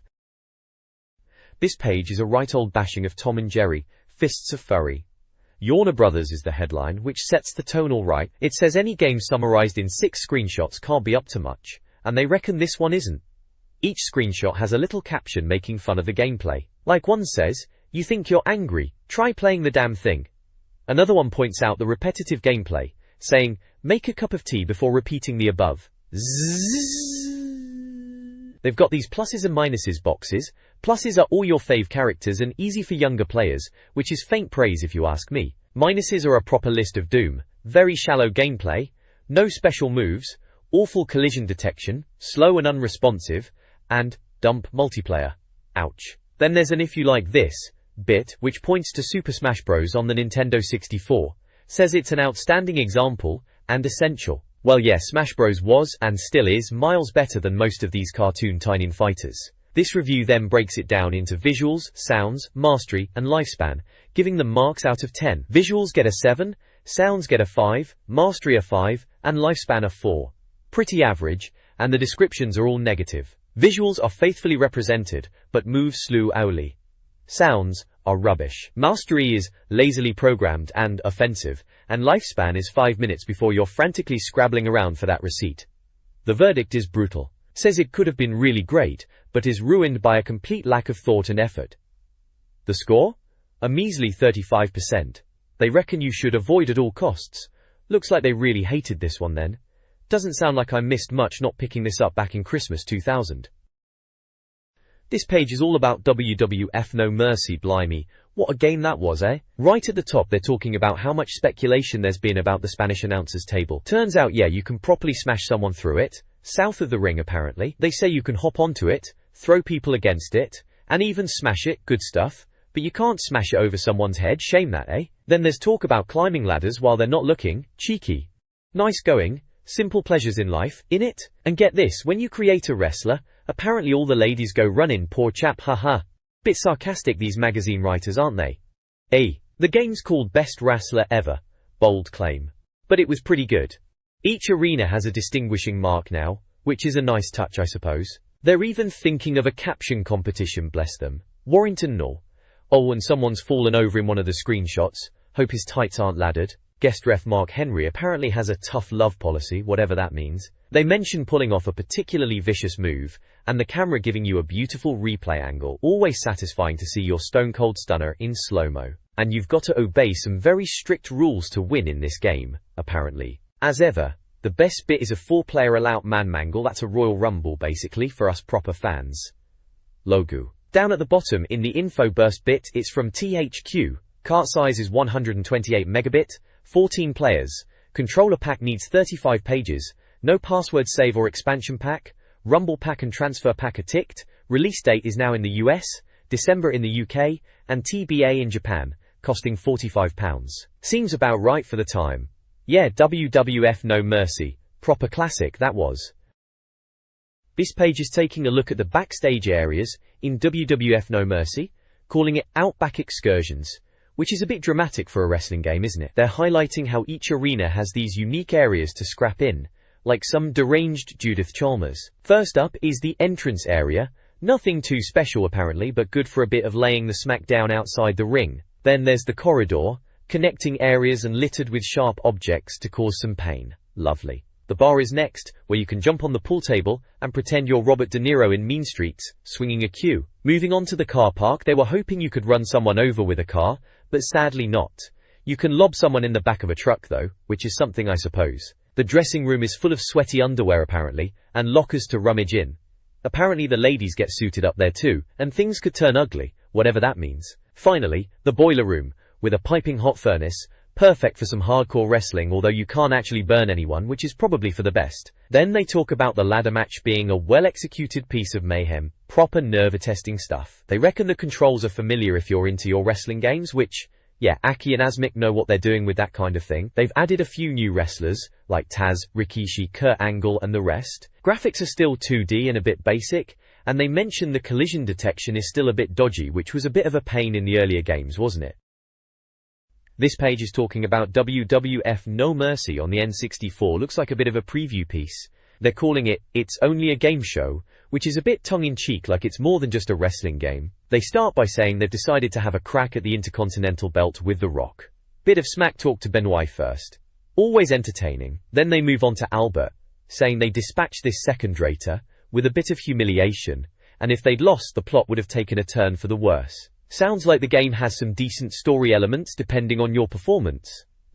Next up is China, and they're moaning about the count-out rule, saying it's a bit restrictive if you go outside the ring for too long. Then they're on to Crash Holly in a hardcore match, showing them using a dustbin as a weapon, which is classic hardcore stuff. They mention that with hardcore rules you can throw your opponent backstage to different rooms, which is pretty cool, gives you more areas to fight in. There's a bit in a box called Mastery, saying with hardcore rules you can chuck your opponent backstage where there are several more rooms. Apparently each arena has slightly different areas to explore with weapons, like dustbins, chairs, mics, even odd bunches of roses. And weapons don't just vanish, you can pick them up again, or find new ones. They say it's all characterless bouts, until you get into a story with intrigue, backstabbing, and drama. Warrington nah. There are some captions pointing at screenshots too. One says they posed with character modeling like The Rock, saying it's crisper, cleaner, moodier, gaudier. Another mentions the camera angles are quite ace. One says about Kane and Godfather being very close chums. Another caption comments on new faces, same duff shoulder joints, which is a bit cheeky. One mentions Christian needing a breather and calls it the weed, a bit of a random comment. And another one says the opening FMV and entrance sequences are lovely. At the bottom, they're showing the game menus. Looks like you can pick different match types like ladder match and triple threat. They've got modes like Raw is War, SmackDown Mall, and WrestleMania. They reckon there's plenty of hidden stuff in the SmackDown Mall, and that the developers Aki/Asmik are known for secret stuff. They're saying in WrestleMania you had to complete scenarios to unlock things, and it sounds like No Mercy is similar, so you'll have to watch this space to see what to do. Sounds like they're hinting at secrets and unlockables to keep you playing. This page is all about WWF No Mercy on the N64.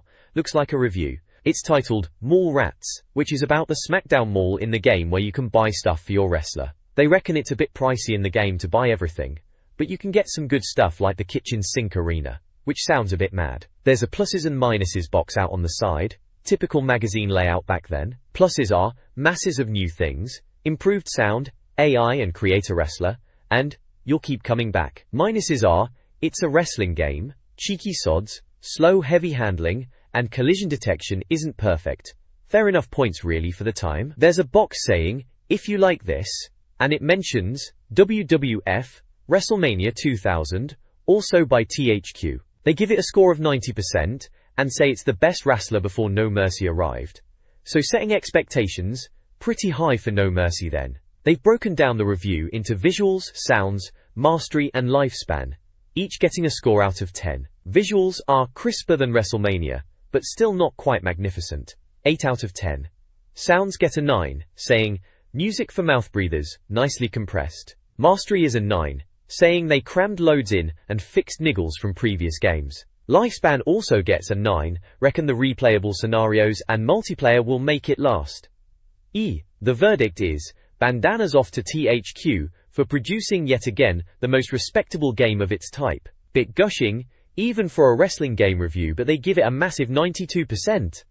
Wow, 92%, that's pretty amazing for back then. Warrington. There are screenshots of the game, showing the SmackDown Mall shop menus, and some in-ring action with wrestlers like The Rock and the McMahons. Looks alright for N64 graphics, chunky polygons and all, but it was the best we had, and we loved it. They mention Create Wrestler has more costumes, moves and weapons, which was always a big draw for these games. Overall, sounds like they were really impressed with No Mercy, no wonder we all rinsed hours into it. This page is the start of Club 64 section it looks like. It's got a big splash for San Francisco Rush 2049, saying you can rule the road and skies. Sounds like typical Midway arcade madness. There are a few screenshots of it. Looks pretty fast-paced and futuristic, as you'd expect for a game set in 2049. It's page 74 if you need some tips for that one. Gong, ma. Then there's the usual bits and bobs for Club 64. Mailbox is on page 70, have your say and maybe win something, who knows what. Tips Extra is page 80, hints and cheats, always handy for the N64 games, some of them were proper tough. Dr. Kit's Game Clinic is on page 85, for your gaming ailments, coughs and colds of the gaming kind apparently, sounds a bit daft if you ask me. Game On is for challenges, 8 of them for your trusty titles, page 88. I'm the Best is page 90 playing Supremos battling it out. Millennium Skillum is page 94, more members all the time, it's the club to be seen in apparently. Directory, on page 98, which games are worth your Christmas loot, which is getting close as it says Christmas 2000 at the bottom, and back issues and subscriptions, on 108 if you're missing any issues, or want to sign up. Right at the bottom corner, page 69 is the N64 logo, cheeky. This page is the mailbox section, Club 64, from issue 49, looks like their Christmas postbag issue. Kicking off with the star letter, someone's written in with a song parody of Wonderwall, about how the N64 isn't dead, even though some folks are saying it is. They reckon as long as Miyamoto keeps making games it's all good, and mentions Mario Kart and Perfect Dark. The editor's reply is pretty upbeat, saying they agree. PT. Then there's a correction corner. Seems someone's picked up on a mistake about Mario 128 and how many Marios there'd be. They've also got a question about finding details on Virtual Boy Mario Tennis. Turns out it's page 16, not 15. Bit of a mix-up there then. Next up is having a laugh. This bloke saw a Pikachu iMac online. You know, the colourful Apple computers. He's asking if it's real or a joke. The editor says it's cute, but they couldn't have it in the office. They've included a picture of this Pikachu iMac. It's a bit of a weird sight, really. No. Then Game Babe, someone's noticed Joanna Dark in Perfect Dark looks different in Space World magazine screenshots. They reckon her face changed, doesn't look like a typical English woman, and suggests maybe they changed her to suit the Japanese market. They mention Velvet from Perfect Dark too, saying she looks the same. The editor agrees, says it's been rumored Shigzy, that's Shigeru Miyamoto, didn't think Jo was babe enough and Rare had to redraw her. They've even shown a picture of the Japanese version of Joanna. It's a bit of a difference, isn't it? And a small image of Will's own Jo Dark from the cover of issue 30. Finally, Stuck Together. This is about a line from Datadyne agent Joe Grandbowski in Perfect Dark, Stuck Together. Someone's questioning why they have to be stuck together. It's murder when the other agent gets shot, apparently. The editor just replies, indeed. They've included a picture of Joanna Dark and another agent in a black and white Game Boy style image. So yeah, all about Perfect Dark and Joanna Dark on this page really, plus a bit of Mario and Pikachu thrown in for good measure. This page is the letters section, Club 64, where readers are giving their opinions. First up, there's a letter about the Innovation Catalog feature from a previous issue. A reader, Thomas Holzer, is pointing out that Nintendo didn't invent everything, reminding everyone that color TV games existed way back in the 60s, and that the Game Boy wasn't the first handheld, as MB's Microvision came before it in 1979. Ed, the editor, chimes in saying, they might not have been the first, but Nintendo sure know how to do it better. A bit of a cheeky comment there. Next, someone named Wraith Perryman is writing in about the GameCube, questioning the carry handle and pondering if Nintendo thinks they'll get away without taxing it. He seems a bit confused by the design and the purple color, comparing it to something out of the Matrix. Ed replies with a bit of sarcasm, pretending not to realize South Glamorgan is a dodgy area, and then smoothly moves on to the next topic. Then, there's the bit sickly section discussing the GameCube again. Someone's complaining about people moaning about the GameCube before it's even out. They admit the pink and purple colors might be a bit much, and the name slightly dodgy, but they actually like the controller, saying it's revolutionary like the N64 pad and praising the analog camera control. They finish by saying Shigeru Miyamoto wouldn't let them down. So a bit of a mixed bag of opinions on the GameCube's look, but mostly positive on the controller. Moving on to game ideas, there's Game of Life 64 Inches by Sam Doig, which sounds like a take on The Sims but better, apparently. You'd create a character and live your life in the game, doing anything you wanted, from saving pocket money to getting a job and eventually becoming a pensioner. Ed says he's glad Sam mentioned speeding things up, probably referring to the pace of life in the game. Tutor. Then there's Harry Potter 64 Inches by Claire Horscroft. This one's about a Harry Potter game, where you go through school, solve clues, learn spells, and eventually duel with Voldemort. Claire suggests Hermione and Ron as playable characters and multiplayer duels at Hogwarts. Ed notes that there will be plenty of Harry Potter games, probably not on the N64 though, but expects a young wizard game on GameCube and Game Boy. Finally, there's a call for budding game scribes to send in their ideas to the magazine's address. There's also a cartoon picture of a kid dressed as a superhero, supposedly Harry Potter, put together by someone called Joel Bergen. This page is the letters page, Mailbox Club 64, in issue 49. Right at the start, someone called Luke wants a free game sample. Cheeky! Ed, the editor, shuts that down straight away. I'm afraid it doesn't work like that. We've got the usual mix of reader comments, like Freddie being a bit stroppy, someone else's dad getting the police involved for some reason, and Eskil from Norway wondering if Ed is always asleep at work, which is fair enough judging by some of Ed's replies. Marion gets a bit carried away wanting to shoot Ash and his clan, a bit strong even for a games mag. Pete thinks he's a genius and gets a blunt, "No, you're not, Ed." Carl McClay wants to threaten Nintendo with his big stick, whatever that is, and Frank thinks Nintendo should scare people by shouting, "Boo!" Bit daft really. Then there's Joanna being more attractive than Pikachu, which is probably true, and Alasdair doesn't think so. Ed just says, Geraint doesn't think so. Ed? Cheers Ed, very helpful. Moving on, there's a section called Fed Up, where Ben Poor is moaning about having to wait until 2002 for the GameCube, saying it'll knock the socks off the competition. Bit keen, but we were all hyped for the Cube back then, weren't we? Especially with those Mario 64 style graphics shown. Looked amazing at the time compared to the PlayStation and Dreamcast. Then we have Willing to Pay, with Matt Horlock wanting a SNES multiplayer adapter for Street Racer and ISS Deluxe. Good games, those SNES sports titles were proper 4-player fun. Ed says they haven't got one but suggests Jason Moore's retro game shop, retrogames.co.uk, and gives a phone number. Good shout for a retro fix, Ets. Finally there's So Tell Me This, answering readers' questions. First up, is Spider-Man coming to the N64? Apparently, they previewed an Activision Spider-Man game in the last issue, but it was only out in the US. Next, about Tony Hawk's skateboarding sequel, Tony Hawk's 2, and if it's coming to UK N64. Looks like it's out in the US already but might not be for the UK. If you get an American copy you'll need an adapter. Annoying, but we were used to that PAL versus NTSC lark back then. Will Nintendo change the GameCube name for the UK? Nah, unlikely, but they might tweak the console design for over here in Europe. Resident Evil 0 on N64 or GameCube? Definitely GameCube, not N64, makes sense as the Cube was the next-gen console. Will Pokemon Stadium work with Pokemon Yellow? No, but Pokemon Stadium 2 will work with Gold and Silver.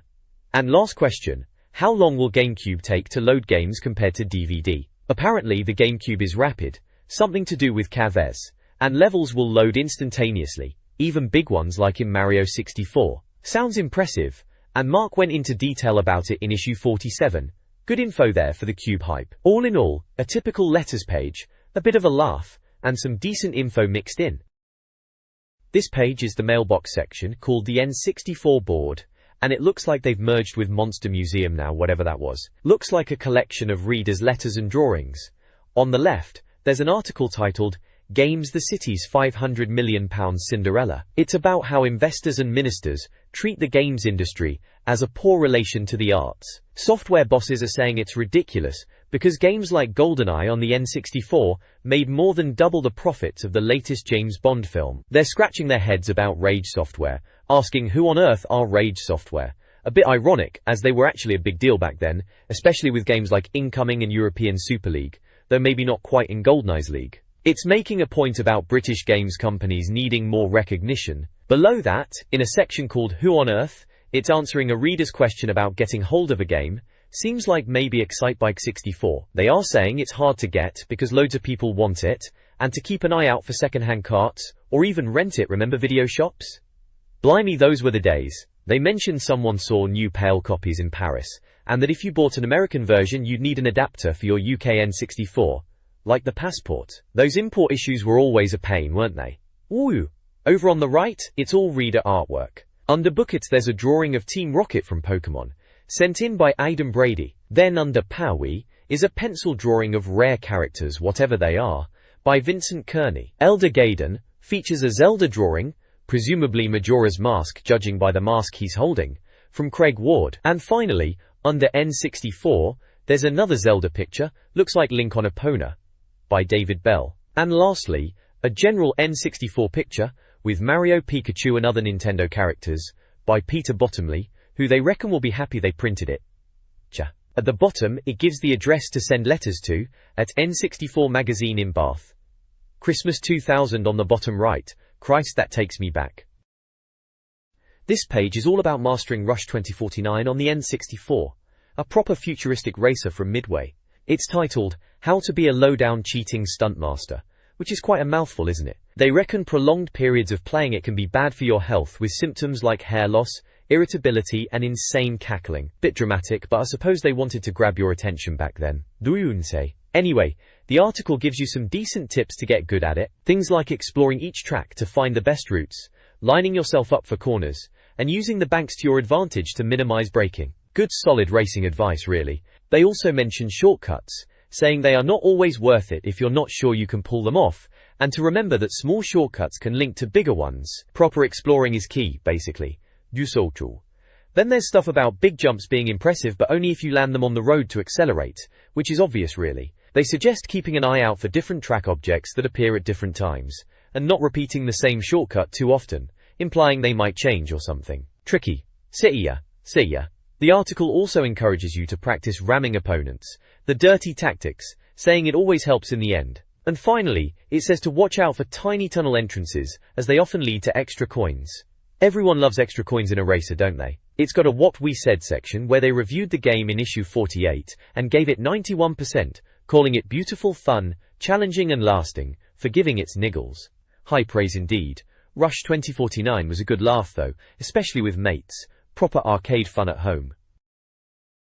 This page is all about getting good at San Francisco Rush 2049 on the N64, a game that could be properly brutal if you weren't on your toes. It's a how-to guide, classic magazine stuff back then, breaking down how to be a proper stunting master, or cheating master, depending on your style I suppose. First up, the Start Your Engines section is all about the basics. They're telling you to learn the tracks inside out, which is fair enough, you had to back then, no internet guides in your pocket. They also say don't get too cocky, which is a good shout, because the game would punish you for it. Shortcuts are key, apparently, and ramming other cars is actively encouraged, even into walls, which sounds about right for Rush. There's a bit about how the opponent's car behavior changes if you win the first race in a circuit too, which is a slightly deeper dive tactic. Then you've got death roll, which is a proper laugh because anyone who played Rush 2049 knows death rolls were just part of the experience. They're telling you how to avoid them, clean jumps, nose straight into the ramp. Apparently weighting your frame can help, something you probably wouldn't even think about unless some magazine told you. And if you do start rolling, they say steer into the roll and tap the accelerator, which is decent advice actually. Finally, they say don't just sit there watching your car explode. If you mess it up on a jump, get back on track. Time is money in the stunt arena after all. Good solid tips for anyone wanting to properly master Rush 2049, a game that definitely had its moments of controller throwing frustration, mind. This page is all about getting ahead in Rush 2. Extreme Racing USA. It's giving you the lowdown on track tactics for two of the courses, Marina and Height. For Marina, they are recommending a normal handling car setup with pro slicks, a standard frame and small wings. They've marked out 3 crafty cuts, or shortcuts on the track map, showing you where to veer off the main road to get ahead. The first one is right from the start, through a neon-lit tunnel.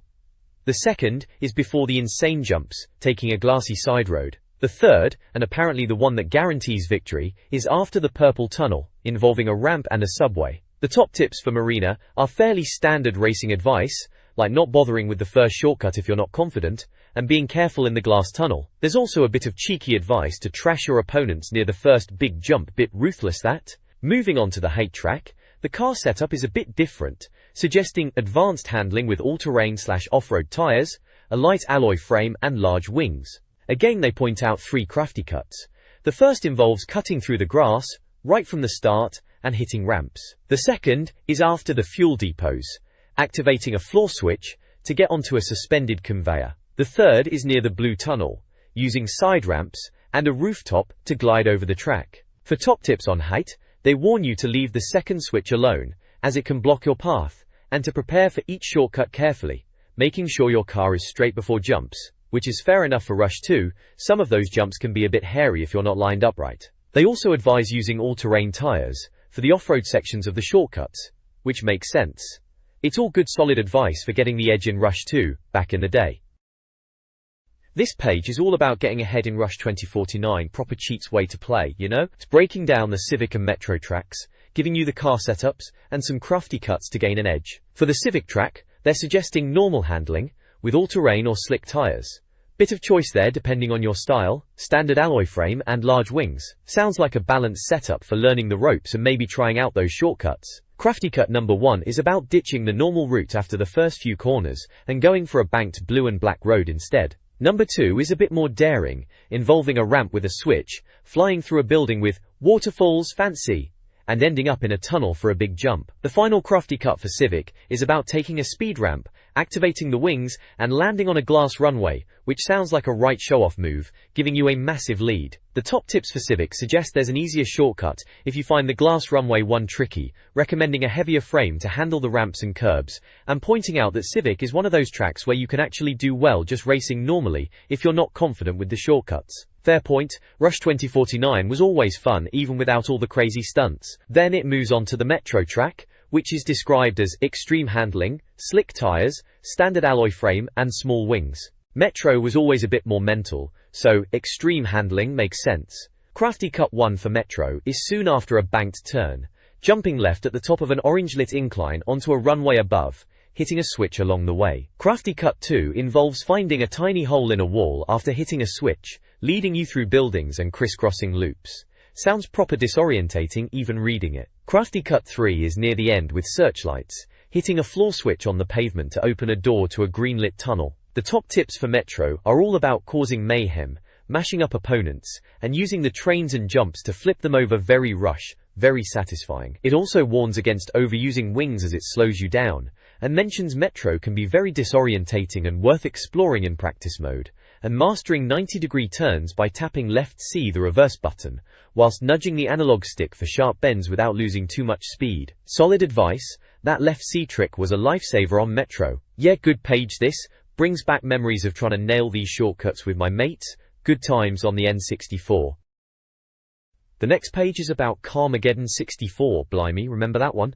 It's got these crafty cut shortcut guides for 2 tracks, Mission and Presidio, which is handy. For Mission they're showing 3 shortcuts. The first one is about skipping the crusher and jumping onto a rooftop, bit cheeky, that. The second is getting onto the tram lines and through the fish tank doors. Sounds a bit fiddly, but they reckon it's a winner. The third one is for when you're playing backwards mode after the crusher. You're supposed to find a small opening that leads to a striped tunnel and then onto a ship. Madness, pure madness.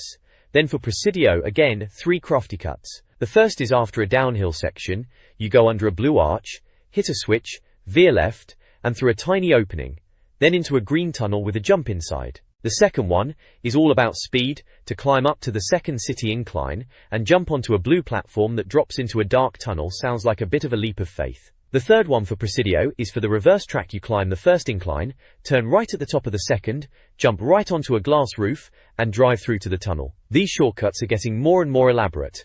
They've also got top tips for each track. For Mission it's the usual chaos at the start, knocking out rivals, and using the crusher. They also mention objects changing places each lap, so shortcuts might not always work the same, and watch out for the trains near the fish tank. They recommend a heavy alloy frame for Mission because of all the jumps, and off-road tires for grip. Sounds sensible. For Presidio, the tips say it's not too hard, but the shortcuts are tricky.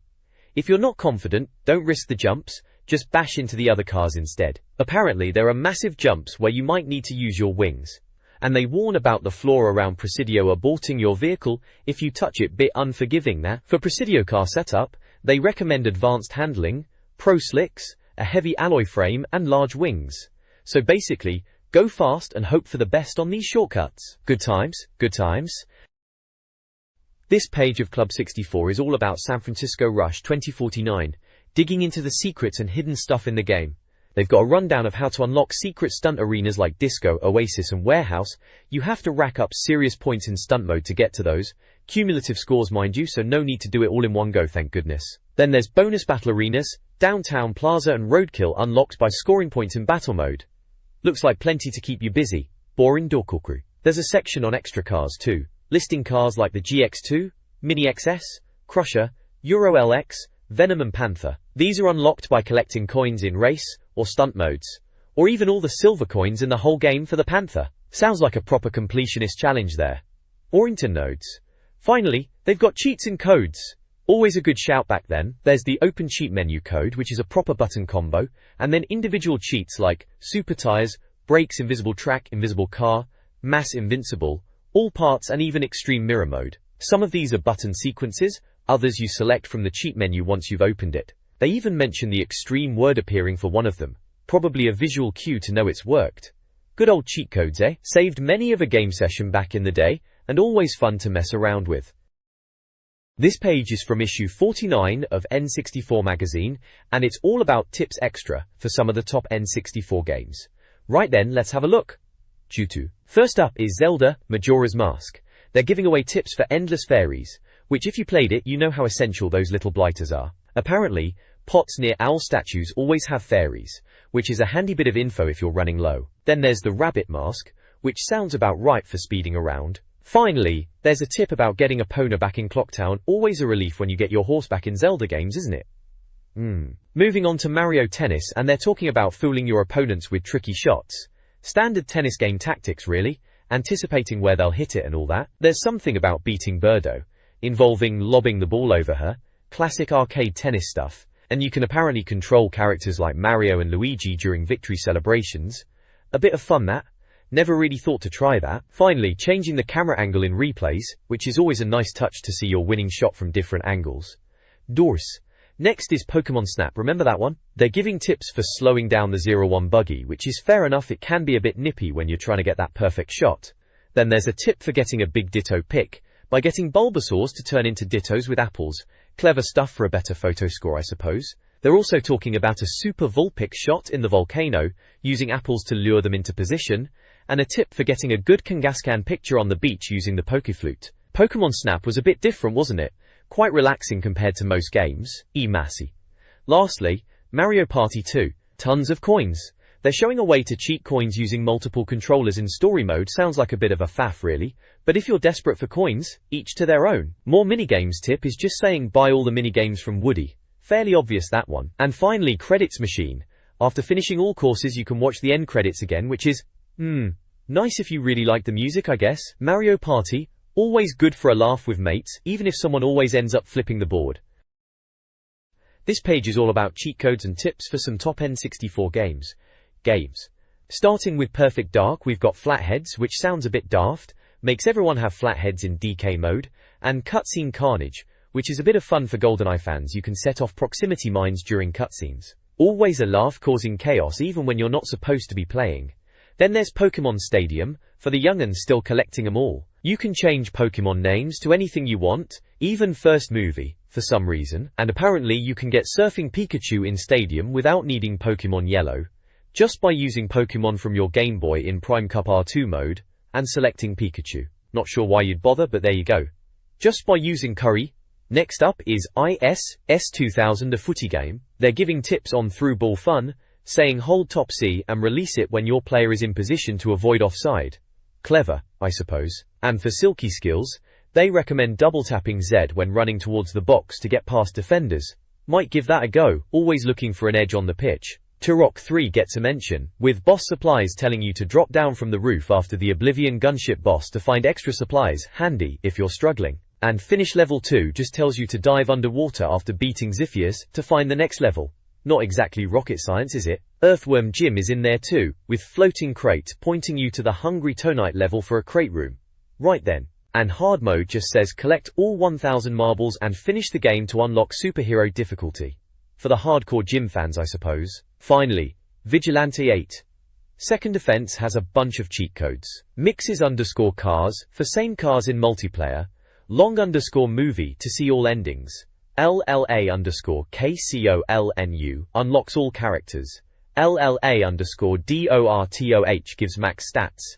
And ELBICNIVNI for invincibility. Standard stuff for V8, always good to mess about with those, Cheshire cars. And at the bottom there's a tip for the top, for F1 Racing Championship. It's about avoiding slippage, by noticing when your tires turn green on the grass verges.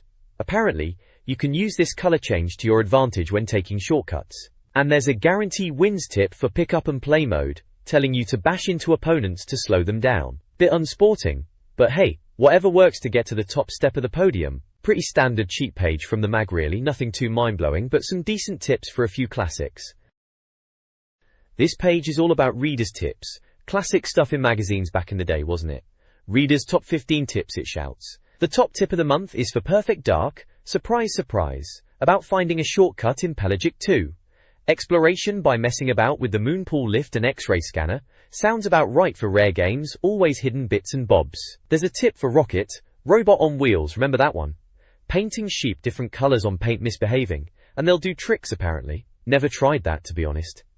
Another Perfect Dark tip for Skadar Ruins, about following a snowy path instead of jumping into the ravine.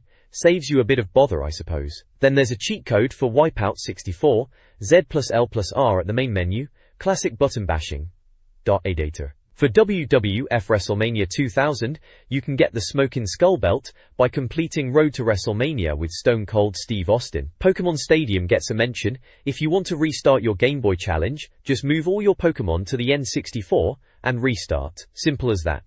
More Perfect Dark, this time on Datadyne. Extraction, wiping out guards on Agent difficulty. Someone's found a trick with the Farsight in Perfect Dark's firing range to shoot through walls and colleagues. Sounds a bit mental. Jet Force Gemini gets a code to select Lupus. Perfect Dark again. This one's in airbase, firing a crossbow bolt into the glass panel in the foyer, and then shooting it with a dragon.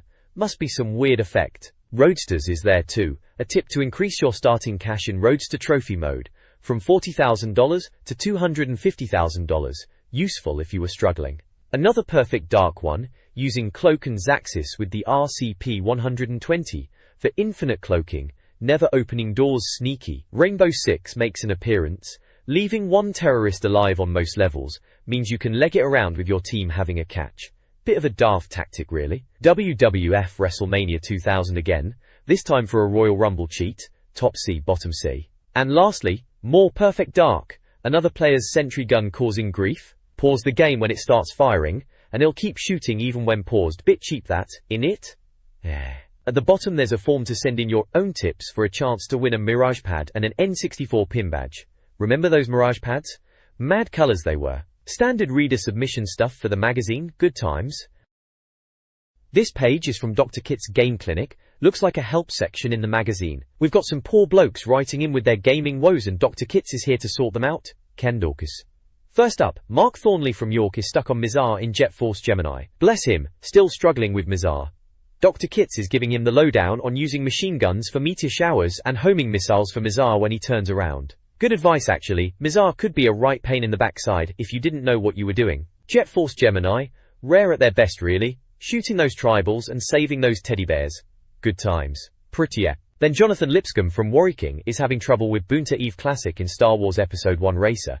He's moaning about Sabula, always overtaking him. Dr. Kitts reckons it's all about the boost start and building up your pod correctly. Star Wars Episode 1 Racer. That was a decent racer actually. Felt properly fast, even if the film it was based on was a bit pants. Next up, Chris Norris from Bristol is asking about cheats in Shadowman, specifically the Book of Shadows. He's found it but can't unlock the cheats. Dr. Kitts explains that you need to toggle them on and off in the Book of Shadows itself, and gives 2 cheat examples. Player's Deadwing in Playrooms, and I like Deadside Shotguns in Cathedral of Pain. Shadowman, now that was a dark game, proper mature stuff for the N64. Creepy as hell, running around Deadside with that voodoo stick. Worry. Finally, James Morgan from Staffordshire is getting question marks and new on his Pokemon Snap photos of Professor Oak's signs. Dr. Kitts is telling him to chill out. You can only submit the signs after you've done all 6 courses, and Professor Oak actually asks you to find them. Pokemon Snap, that was a charming little game, wasn't it? Bit different from the usual Pokemon battling, just taking photos of those critters in their natural habitat. Remember trying to get that perfect shot of Pikachu riding the surfboard? Tata. Overall, classic Dr. Kitts page, solving those N64 gaming problems for the readers. Good selection of games covered this time around. Always a useful page to check out if you were stuck on something. This page in N64 Magazine writes, it's all about challenges for us N64 owners to get stuck into. They've called it Game On, and it's 8 challenges in total to test your skills, but on this page we've got 4 of them. First up is Perfect Dark, good old Joanna Dark, with a challenge called Aliens. Seems Harry Steele from Glastonbury came up with this one. You're in the sewer level, need to set a score of 50 kills, with no time limit against fist sims, which are the alien blokes, yeah? You can use Falcon 2s, RCP-120s and a shotgun, and you're supposed to try and rack up 50 kills while avoiding death. They've got these medals depending on how many times you die, from 0 to 1 death for a gold medal, all the way up to 4+ deaths for a bronze. Pretty standard Perfect Dark deathmatch sort of thing, but in the sewers, nice and claustrophobic. Next we've got GoldenEye 007, the Daddy, with a challenge called Tiddlywinks. Simon Thompson from Cambridgeshire is the brains behind this one. You gotta go to Bunker 1, eliminate all the cameras and enemies, stealthy stuff, hopefully with a silencer, Pick up ammo as you go, collect the GoldenEye key, take it back to the start room, drop it, and then shoot it all the way to the helipad. You can't pick the key up again once you drop it, mind. Medals are based on how far you manage to push the key. Helipad is gold, under monitors is silver, and outer corridor is bronze. Bit of a quirky one, using the key as a football. Classic GoldenEye level design though. Then it's Zelda, Ocarina of Time, with a daftly named challenge, Chicken Run. Lewis Johnston from Suffolk sent this in. It's a bit of a laugh, this one. You need to get on Epona at Lon Lon Ranch, find the chickens cuckoos as they're called in Zelda, stomp on them to make them angry, they'll start chasing you. Turn around, race across the paddock, around the outside edge, and try to beat the white line before the chickens get you. Medals depend on how many chickens beat you to the line. 0 chickens is gold, 1 is silver, and 2 is bronze. Those chickens can be proper vicious in Zelda, so this could actually be quite tricky. Finally, another perfect dark challenge, Super Sharpshooter. Tom Fairbairn from Cheltenham came up with this one. You need to use the sniper rifle cheat in solo missions. Go as Joanna Dark to the first level. Find Cassandra. She's the blonde bird with her secretary at the window. Smash the glass, get your sniper rifle out, and put a bullet through her head. Nice and subtle. Then you've got 1 minute to destroy as many flying cars as possible. Medals are for the number of cars destroyed. 10 plus for gold, 7 plus for silver, and 4 plus for bronze. Blasting flying cars with a sniper rifle sounds like a bit of a laugh after bumping off Cassandra. So yeah, 4 challenges to get your teeth into on this page. A good mix of games. Perfect dark heavy as usual for N64 mags back then. GoldenEye and Zelda in there too. Something for everyone really. This page is all about challenges for your N64, dubbed Club 64 8 challenges to test the best. First up, we've got Perfect Dark, Perfect Match. They're suggesting a combat simulator challenge, which was the multiplayer mode back then. In it, you had to set up 2 teams of Dark Sims, 6 in total, in a team battle to 100 kills. Medals were awarded based on your team's position, first, second, or third. Sounds like a good way to spend an afternoon with your mates, especially if you were a perfect dark fiend. Next it's Mario Kart 64, Wario Relay. This one's a time trial at Wario Stadium. In versus race mode, you're meant to race as different characters in turns, a sort of relay race against the clock. Medals are based on time under 6 minutes, 6 to 10 minutes, or over 10 minutes. Wario Stadium, yeah, a classic track, bit of a beast for time trials actually. Then we move on to Pokemon Snap, with 2 challenges. First, Charmander Headers. This one involves the volcano level. You have to lure Charmanders towards the Moltres egg with apples, then throw another apple, and see how many keep UPS you can get them to do with their heads. Bit silly, but Pokemon Snap was all about those kinds of daft moments. Medals for 15 keep UPS 10 or 5. The second Pokemon Snap challenge is Mash the Manders. Again, volcano level, Moltres egg. This time you're luring Charmanders to the egg, making them dance, whatever that means in Pokemon Snap terms, and then whacking them with pester balls until they're unconscious. Blimey. Medals for getting 6, 5 or 4 Charmanders out cold. Bit harsh on the poor Manders if you ask me. Finally, at the bottom, there's a call to action. Now it's your turn. Game on. They're asking readers to send in their own N64 challenge ideas, especially for games like Mario Tennis, San Francisco Rush 2049, Pokemon Snap and Turok 3. If your challenge is good enough, they'll print it and you get a pin badge. Fancy. Address is there to send your challenges to. Overall, a decent page full of N64 challenge ideas to keep you busy. This page is the front cover of issue 49 of Planet N64 Magazine.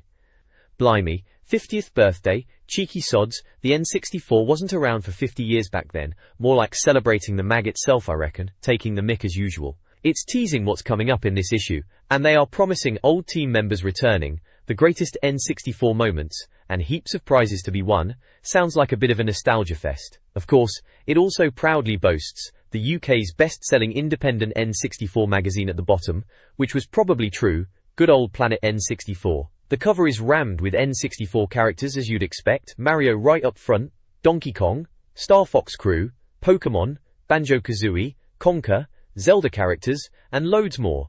A real who's who of the N64 era. Yeah, looking at this cover brings back some memories. Colourful chaos, just like the N64 scene back then. This page from Planet 64, issue 50, looks like a real banger. Big bold 50 right at the top, can't miss that. Tipped! For WWF No Mercy, yeah, that was the wrestling game everyone was waiting for back then, proper wrestling mania. We'll make you king of the ring in no time. Confident bunch, weren't they? Got the wrestlers there looking tough. Remembering, reviewed. Section is showcasing Mickey's Speedway, Hey You, Pikachu, Gemenoring, and Ogre Battle 64. Mickey's Speedway, eh? Bit of a kart racer for the young'uns, I suppose. Hey You, Pikachu, the one where you shout at your TV? Never really got that one. Ogre Battle 64, now that's more like it. Proper strategy RPG, bit complex for some maybe, but good depth, could be. Even more picks. Section boasts Pokemon Gold/Silver, Eternal Darkness, and Conker's Bad Fur Day. Pokemon Gold and Silver, obviously massive at the time, everyone was catching them all. Eternal Darkness, now that was something else. Mature horror on the N64.